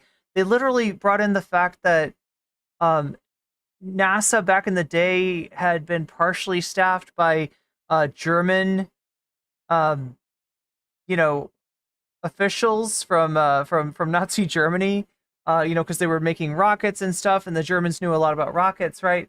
And tried to tie that into, like, yeah, and, like, I think this is Ethan that went over this. I can't remember maybe it was Dan. I can't remember honestly who I heard it from, but somebody had the weird, paranoid idea that like, yeah, Dan Saltman is anti-Semitic because he worked for NASA and they had Operation Paperclip, and it's, I don't know. He hung out with some Nazis. Big piece of advice. So you're a startup CDO. I'm a startup CEO. Yeah. My biggest piece of advice that I always give to people, maybe I should make a video on this if I haven't already. You should. Yeah. The big thing, it's very simple. Okay. Your napkin determines the programmers, not the other way around. Imagine the perfect product in your mind. Anybody think that Devin's got like a weird look on his face? Like he's kind of like, what's with this guy? What's wrong with this guy? Okay. I can't tell. Maybe Devin's just like, maybe that's the I'm doing shit on my computer face. I can't tell. Write it out on a napkin, how it looks, the button. An executive who doesn't believe in product managers? What they do, the experience you have. Just the way he tries to put a bow on puckering up to new management. Imagine the perfect experience of a website that does whatever it is that you're trying to do. Mm-hmm. Put that on paper and then say, hey, engineers, go build this. Yes. You always start that way. You never start with a way to say, hey, listen, we have some crazy tech. What should we build? When you do that, you get Dan Clancy. You put an engineer in charge, you get the worst fucking product. Always. It seems like Dan Clancy worked for like NASA and Nextdoor and like a bunch of like weird like stuff. So You know what Dan Clancy should do? Dan Clancy should be like, if you've seen Silicon Valley, he should be that really weird dude who's like inside the data center. He can be that guy. He can be in charge of like the Twitch data center. like a in CTO Seattle. type or something. No, not a CTO. He can be the weird guy inside of a data center. Like an IT PM. Yeah, he's like managing 10 people inside of like Virginia data center 2, and that's his job. That's what he can do. You know what's okay? another really weird thing that no one's ever talked about with the Twitch situation? It wasn't just Emmett at the time. I'm reading the Wikipedia and I just realized something. It wasn't really Emmett at the time that was like super calling the shots on Twitch. He had a whole C-level suite of like Mike Aragon, who was like the chief content officer. I had a weekly call with that dude, and like he was in charge of like. No, it's not your bad, Miskatonic. I am protecting us. That's all. What the content was and the enforcement policy. Like you hear what this guy's like, right? We're gonna be really careful. In fact, I might even ban his fucking name in chat. I don't know. I mean, I don't have any. He has talked to other Twitch streamers around my size, right? So. And then there was Sarah Clemens, right, who I didn't know, but she was she was very significant. She was C something. What is it with like we don't have any C-level executives at Twitch that I know of that are actually like normally like if you're running a company at this size, you've got a COO, you've got a CTO, you've got a CFO. Like, are those people? Yeah, I had to look up who the CTO was. I didn't even know. Do those people even exist? Like, do they have a C-level team right now? Do they have a C-suite at Twitch at all? That's what we need, more C-suites. Yes. Yeah, there's a CTO there. Yeah. Okay. What are they doing? I don't know. Is there a chief content officer like there was like for Aragorn? Like. Listen, I have no idea. Yeah, I don't know either. Like, this is stuff we should know. I hope that if Dan steps down, it fixes it. I don't know if you think so. Yeah.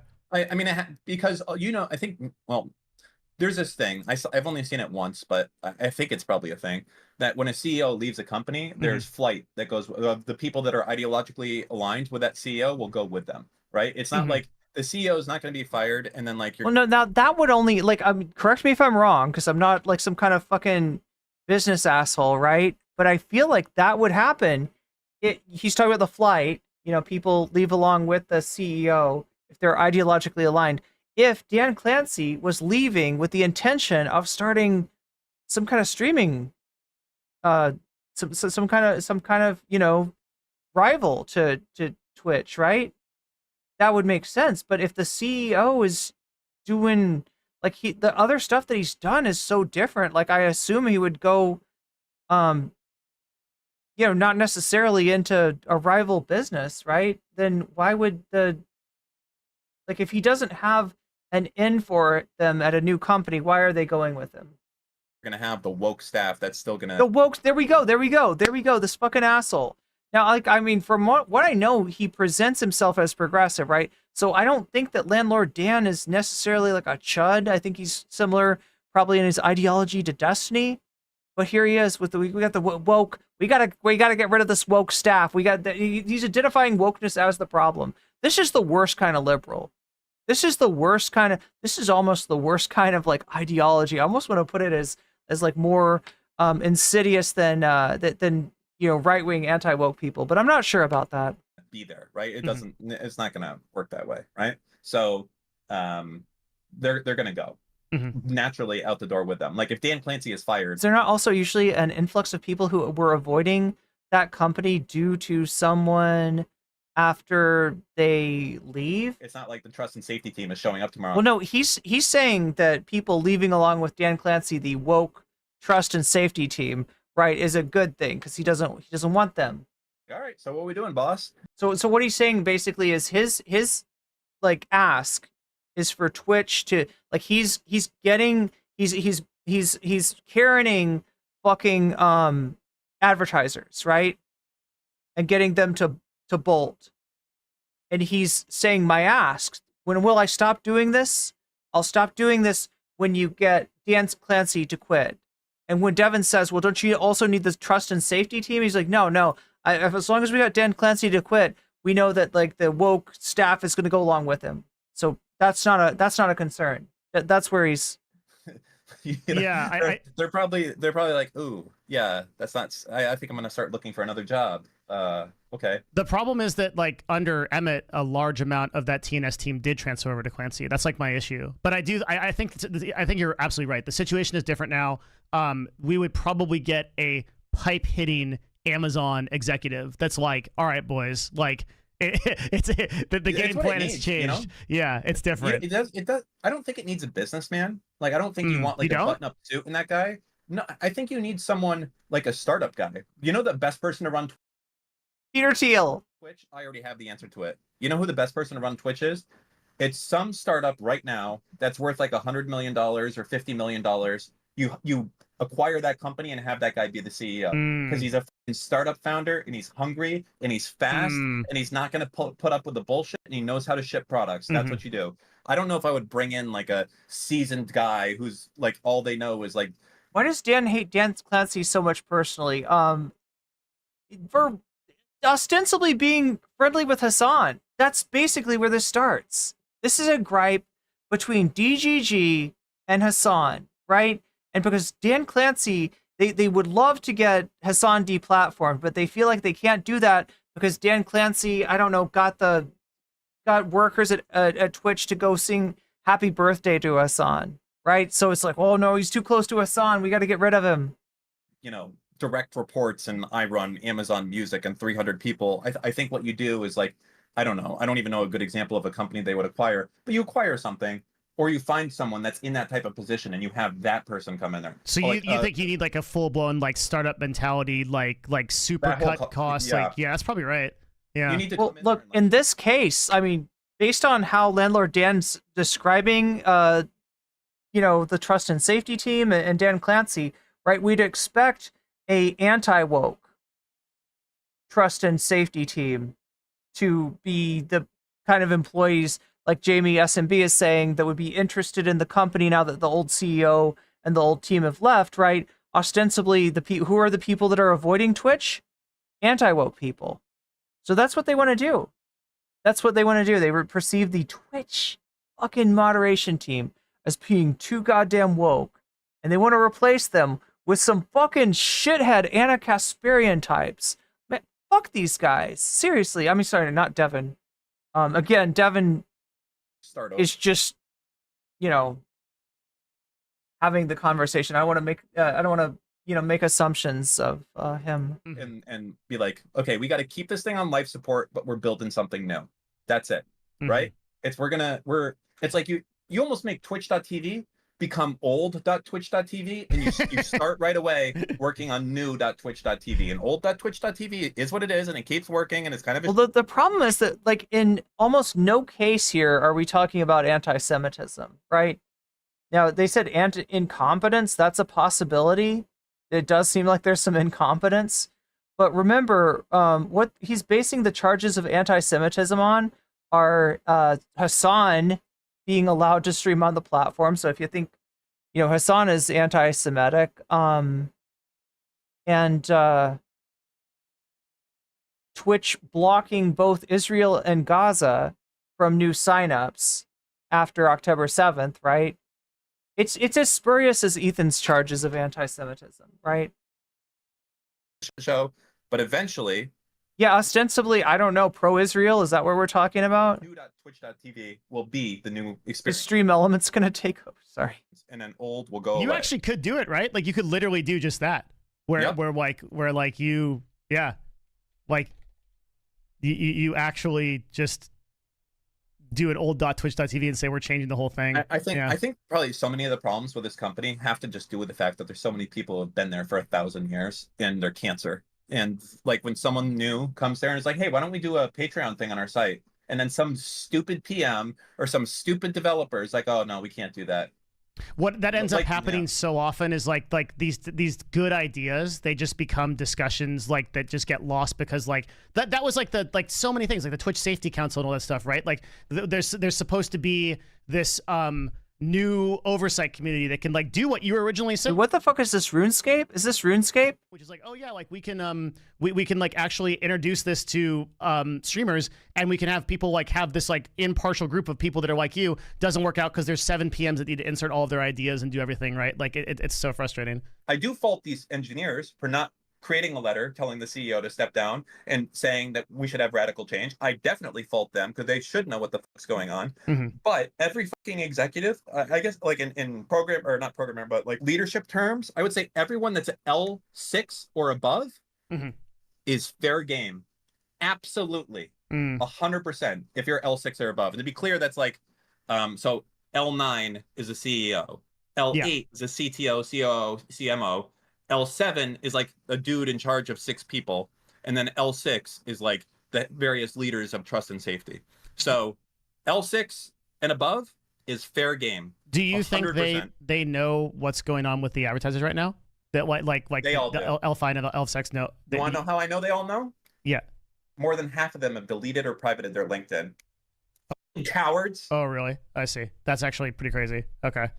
Yeah. They're brainwashing our kids. Like unironically, because people watch Twitch, and this is what my fucking kids are seeing, and that's what fucking makes me But mad. what I'm saying is like My kids might grow up under the mistaken impression that Palestinians are like worthy of, humanitarian consideration. We can't possibly have that. Is that let's say that this was a Remember, this all started with the banning of Asmongold. That's what's got all these pieces of shit butthurt in the first place. right-wing website, okay? And like it was I don't know right-wing influences, but just list all the right-wing influences. I mean, like when I told you about Asmongold, I described most of the people, most of the takes that I described of people having about Asmongold were critical. Like most people are like, that is fucked up, right? That was the overall consensus. Guess who disagrees with that? Guess who supported Asmongold's opinion? Destiny, right? This is the one piece of shit out there, and this is his best friend. On Twitter. Like my position would still be exactly the same. Whether it be right or left or whatever, like just get rid of all of it and like let's play video games. that's where yeah, I'm at. I know. I still think it could. I still think it could be saved. Do you see a universe where this platform continues to go forward with, and let's say that there is fair enforcement of political content across the entire platform? You see a world where that can exist, and like that's okay. Where what can exist? Just like the universe where Destiny, Hassan, this guy Nick, you're saying all those other guys, they exist on the website. Is that your ideal world? Are they talking about Nick DiOrio? Like or like, do I want like a free speech thing? No, I think there should be guardrails, and I think that. What do you think? This is interesting. We've never gone here. So what do you think those guardrails should be? Like YouTube. Okay. Exactly. Yeah. Yeah, I totally agree. I guess this is cool. So now we're kind of like the heart of the issue because it's like I completely agree with you. I guess the only place we differ is I don't think that can be done by humans. I think that the YouTube CDN is so advanced that the only way for that to actually happen. But there's still rules, by the way, and there's still people that will look at stuff if you bitch and moan enough at the end of the day on YouTube. So yeah, clearly blame the PM, says Miskatonic. YouTube knows. Clearly this is the fault of a stupid PM. If you're like doing a study group talking about the history of like the Middle East and you're reading out like you know, different conflict things, and you're reading a terrorist quote followed by like a quote from Israel, like they know that, and they're not going to just instantly ban. They're not going to be like, "Yep, there's a terrorist stream, ban them." Like they're not that stupid enough. And there's people that will look at it and get Yeah, conflict. as long as you're reading that Israel quote, right? That's what's. And it feels like on Twitch, like I watched an obvious TOS violation, and I reported it. I've done this multiple times. First off, I've never gotten You fucking Karen. response. I'm going on 3 You days fucking Karen, son of a bitch. now, no response on my report. I don't know if I'll ever get one. Maybe I'll just never get a response. Twitch has taken no action, right? I saw a TOS violation, clear as day, reported it, and nothing has happened to that person. Yeah, you think that doesn't happen on Chud Logic? Come on. I mean, it's broken. So let me give you this argument, okay? Like, tell me, You know what I mean? There's tons of people that are probably violating terms of service, but unless it, like, I don't know, gets to a certain level of this, right? outrage, nothing's gonna happen. Because Slasher said that you can't afford to get rid of like all of the politics streamers on Twitch and then like run the website. And I kind of took issue with that. I showed them the stats, and I said like, Why? look, well, it's like it ends up Ads, being ads aren't even that much of a money. yeah, it ends up being Twitch. it ends up being pretty negligible. So Like everyone like- thinks they're so important. You know, like the joke is like when you talk about viewership, it's like all these American streamers are like, oh, we're such a fucking big deal, and then like people are like, bro, who the fuck are you? This one random Hispanic guy you've never heard of has more followers than every single person in your entire state. yeah, exactly. I thought before they were saying that Spanish Twitch wasn't a money maker or something. So the question then becomes like, okay, we could build a CDN, we could get a partial moderation team, we could like maybe like get this to work, and like, you know, we could finagle this and like we could make it like YouTube and like could build the systems, or it seems like we can ban the 4% of total people that are creating like this extreme political content all across the board, right and left, and then we'd be done. Doesn't that seem like an easier answer? Yeah. I mean, And that's where I'm at. you want to put some money on how long you think Clancy will last? I No, mean, 'cause just I'm like a gonna- These are real free speech guys. Yeah, we got to ban the most extreme. Extreme. You know, they want to ban Hassan, right? That's really what we're saying, right? Lose, you're too Somebody that's against capitalism on a capitalist platform. Yeah, that's too extreme. We got to do the fucking McCarthy shit on this guy. dude. I have no idea. What a either piece of shit. how long he'll last, because he could, you know, for instance, Twitch could announce tomorrow that they're looking to divest of the company and Dan Clancy will remain as CEO until that happens, and that could be like a year, right? I have no idea. They could do that. The question is, how do you think it'll be, over or under 3 months? And I think it's under. I think it's under too. Yeah, I would I not think take a bet against you. I think people had taken a bet. Didn't XQC take a bet against you?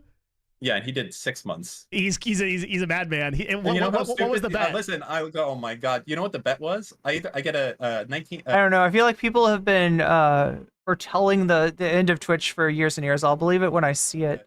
1984 Nissan 300ZX Anniversary Edition in manual 5-speed. And if I lose, you're not gonna. This guy, he doesn't even know who he's talking to. Do you know what I have to do if I lose? Okay, what do you have to do? I have to wear a cat suit. You already wear? You know, you should have to eat something disgusting instead, like some sort of mix of foods that's unappealing. Cat suits on. He doesn't know. He doesn't know. So he thought he was like getting me or something. Oh no! I couldn't believe it. I was like, bro, I'll do that for free. Are you kidding me? He thought, God! Like, oh man, poor There are disgrace to cats everywhere, Dan. No, he buys He you a new literally didn't car. know. Does Destiny just hate Hassan because he's hot? That's a theory. Well, I mean, yeah. I mean, granted, this is like a $10,000 or $20,000 car. It's not like a fucking Ferrari or anything like that. But I don't know. It's funny. Oh no! I don't know. I'm super disappointed in Dan Clancy. I think he's must be a selfish person, because anyone else would have fallen on their sword right now to protect their employees. It actually makes me fucking a little bit mad. I would do a lot for my. Yeah, like displace the blame on Dan Clancy. Despite you're the one with the cancel campaign. You're the one with you're the one literally trying to fucking Karen people's advertisers. Like if they started getting harassed, I'd get really fucking pissed. Yeah, me too. I would go fucking beast mode, right? Yeah. And he's like a fucking pussy that does nothing to protect them, does nothing to anything. Fall on your fucking sword, you dumb piece of shit. I mean, like you're shit at your job. Obviously, you're incompetent. Like he had meetings today all day. You know, chat, the best thing that could happen is that Twitch just does nothing, says nothing, and landlord Dan stews in his juices. I'm not sure though. I'm not sure. I've heard from several sources that the ads really are threatened, and if that's the case, then yeah, something's going to need to happen. With advertisers all day. That's what he Definitely, did. yeah. And every Yeah, we got to know a new villain today. Congratulations, chat. one of them was like, hey, we're pausing our ads. We're not going to keep going. You know, it's not just Destiny, it's Destiny's friends that fucking suck. You know, maybe some of them are like, never again. Some of them were like, until you give us an amazing plan. That's what he was doing all day today. And this dumb motherfucker thinks he can salvage it. He probably Clancy, thinks he can. Yeah. I can't wait, Dan. I hope you find my IP address, because then I can just use my cell phone. You're going to need to geo-block all of Florida, because every day I'm going to wake up and I'm going to look for ads. And when I see ads, I'm making a video, and I'm going to make sure it's by the most vile, reprehensible shit you've ever seen in your life. You are You will not beat me, okay? There is no chance. Just resign before it gets any worse. All right, I'm gonna go. Have a good rest of your stream. This guy needs to reap some fucking whirlwinds, right? This guy needs to fuck around and find out. I hope that Dan Clancy is a spiteful motherfucker, right? I hope that Dan Clancy, honestly, is a spiteful motherfucker near the end of his career, and he's got nothing to lose. And if fucking Dan wants to play this way, then Clancy's gonna clap back in some way that I probably don't understand, because I don't have a business mind. I think Destiny doesn't have plural friends. You mean not plural and okay, God, Jesus Christ, my brain is so rotted, chat. My brain is completely rotted out. So there's, I guess, another conversation between Dever and somebody named Slayer about this stuff. I don't know where it would be. It doesn't look like it's there. What do we have?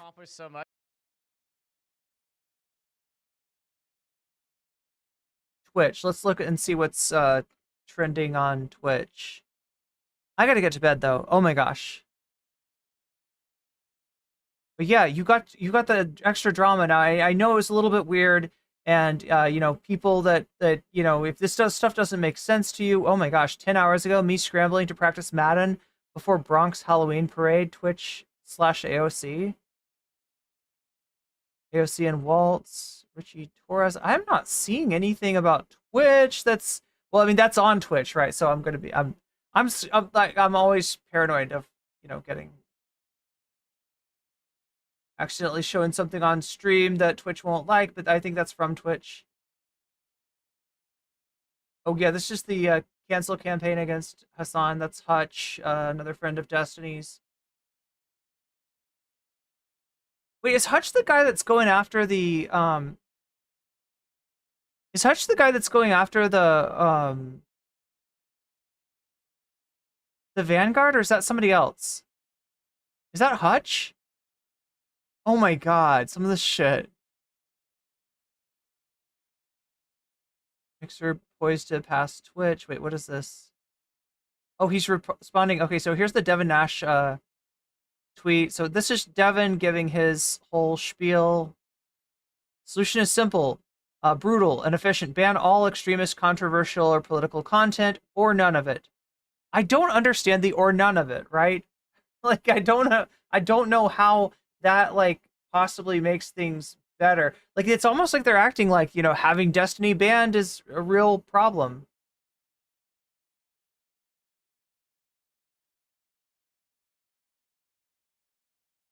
Mixer is poised to pass Twitch. Okay, Mixer is dead, so I guess that's the joke. Oh, okay, this is an old thread from the Ninja situation. Ninja went to Mixer, got paid a pretty hefty contract.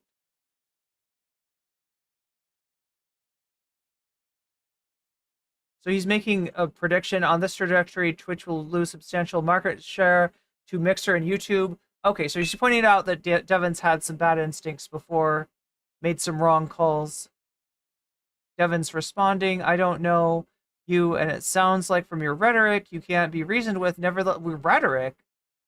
Wait, is this rhetoric? I mean, this is Mike from P. Hey, like, what?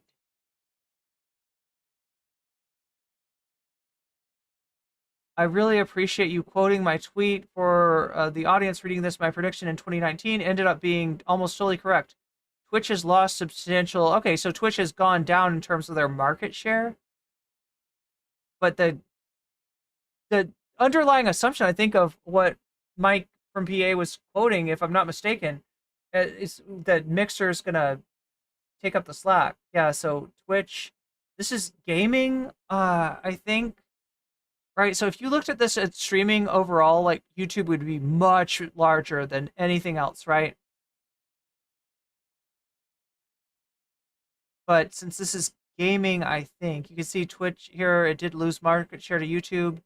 And while it was not Mixer that took the share, it ended up being kicked. The core idea and prediction of that tweet is intact. Thank you for again for the input. Sort stream Hackett Q2 2024. This must be gaming. I hate the fact though. Yeah, YouTube gamings. Okay, so yeah, they need to be better. These charts, like I don't know. It makes the assumption that that everybody knows you're talking about gaming.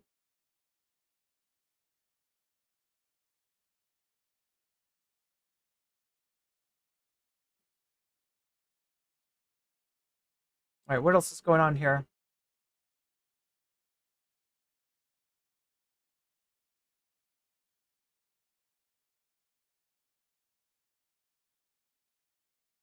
It is a biblical link post.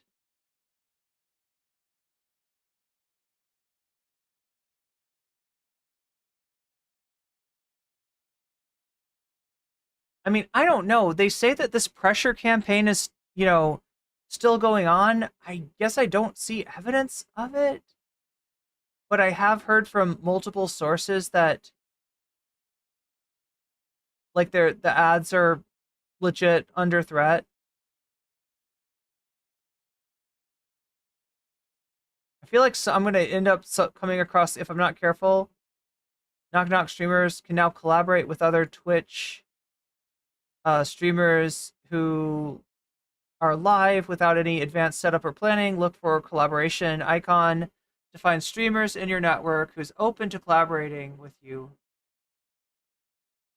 And we had that happen this morning, although not somebody I really know well enough to want to even talk to. There's just too many weirdos out there. I'm not sure who it was knocking on our door, but I had plans. What is this? Sorry, cannot approach guest star with neutrality. Update is awful. It's August 19th.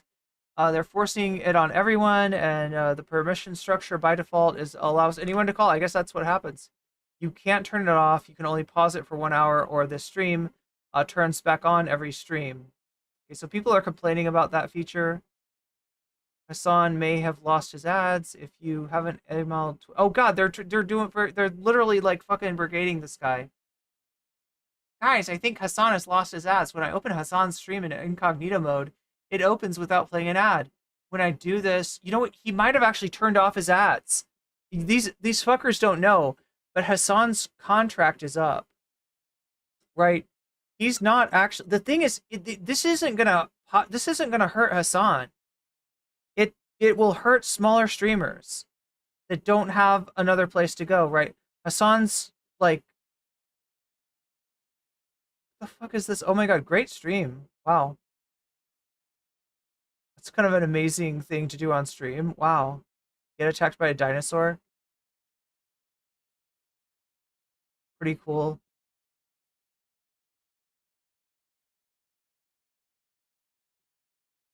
Yeah, I don't think this is real. I think Hassan actually turned off his ads. Email his sponsors. That's what they're saying. Anyway.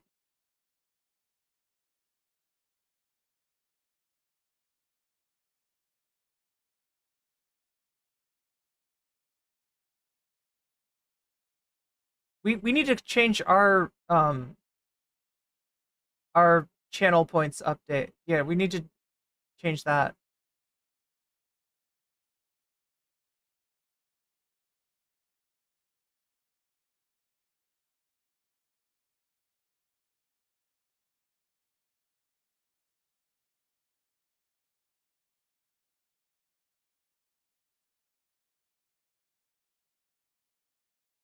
All right, I gotta go to bed for real, chat. Much love to everybody. What was I saying earlier? Oh my gosh, let me shout out my shout out the Patreons here. I appreciate you. Yeah, so I have a Patreon. At the base level, you get exclusive content. When I make a video, you get it first, you get it uncensored, and you get it unedited. So that's everybody on my Patreon gets that. For $5 or more, you get a fancy shout out. So let me do those right now. Temporal Insanity shouts out. Funky Monkey shouts out. Moe Noe shouts out. Just Julie shouts out. Jules K shouts out. JR shouts out. Good for Gabby shouts out. Zara Xerix Fancy shouts out. Rachel Fancy shouts out. And Omega Star Fancy shouts out. Thank you to mods. I know you were dealing with a lot today. We had probably, that might have been the most like maximum concurrence that I've ever had. But we got, I don't know, 200, 100. We got a bunch of subs out of it, so I guess it's all for the best. What else did I want to talk about? Oh yeah, I need to get you segments somehow. And that's going to be, the only way I'm going to do that is by like cutting back on hours somehow, but like making the streams shorter so that I have more time at the end of the streams to edit stuff and put out the videos on YouTube. So I guess be looking for those, but again, I'm getting to bed so late, I don't know when I'm going to be able to do that. There's the Hassan going live. So this is Hassan's blast off tweet. This is really nice, chat. He gets 1,000 likes from his community to sort of spread the message that he's going live. That makes him like pull in more people from Twitter, which is pretty cool. Would be nice if we could do the same. Would be nice if we could do the same. Someday, chat, someday. But yeah, when I give out that blast out, notice that's what I'm saying. If you want to be part of that, if you want to like and retweet, it helps me out greatly, and maybe even brings in new people from YouTube. Is there anything else I need to say? Probably not. I'm coming back at you tomorrow with more content. This will be specifically about Ethan Klein, so look forward to that. Oh boy, more Ethan Klein. What else do I need to do?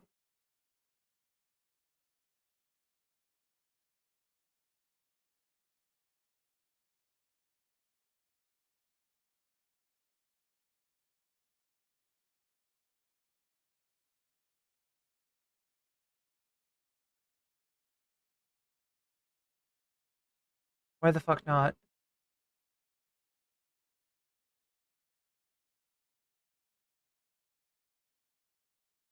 Going to be kind of a crazy schedule. So we're rating you into Carolyn Kwan. End up doing 1 or 2 morning streams because then otherwise I'll be gone like. What does Carolyn Kwan do? Oh, housekeeping, just like what I was doing. The Haas effect. I don't know if this is the end of The Haas effect.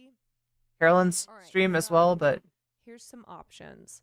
I am playing Silent. I've been playing Silent Hill, so we can continue with some Silent we Hill, like some cancel puzzle solving, some Diva All right. down, Diva up. We're going back. We're going back.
I'm sorry, chat. I'm just like looking for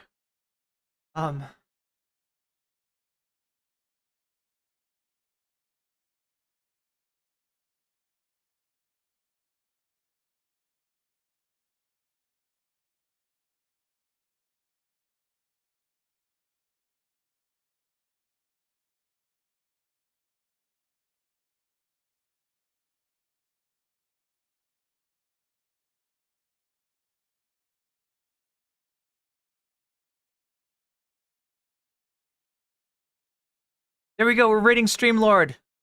Streamlord's on. Streamlord is on. And maybe on? And now suddenly, oh, we gotta go. Sorry, we forget about that. You better not be quitting, Streamlord. You better not be quitting. You better be still on. It's ridiculous that we're still playing this annoying and idiotic dance. I always raid into people at the very end, and that's bad. And I wish we could. Oh wait, I hit the raid now. Oh my god, what did I do? I usually give you more of a chance to get in there. Anyway, we're gonna raid into Streamlord. Say hi to Streamlord for me. I'm gonna go to bed. I need to go to bed right now. So I will talk to you all tomorrow. We got more Ethan, Hassan, Majority Report content coming at you.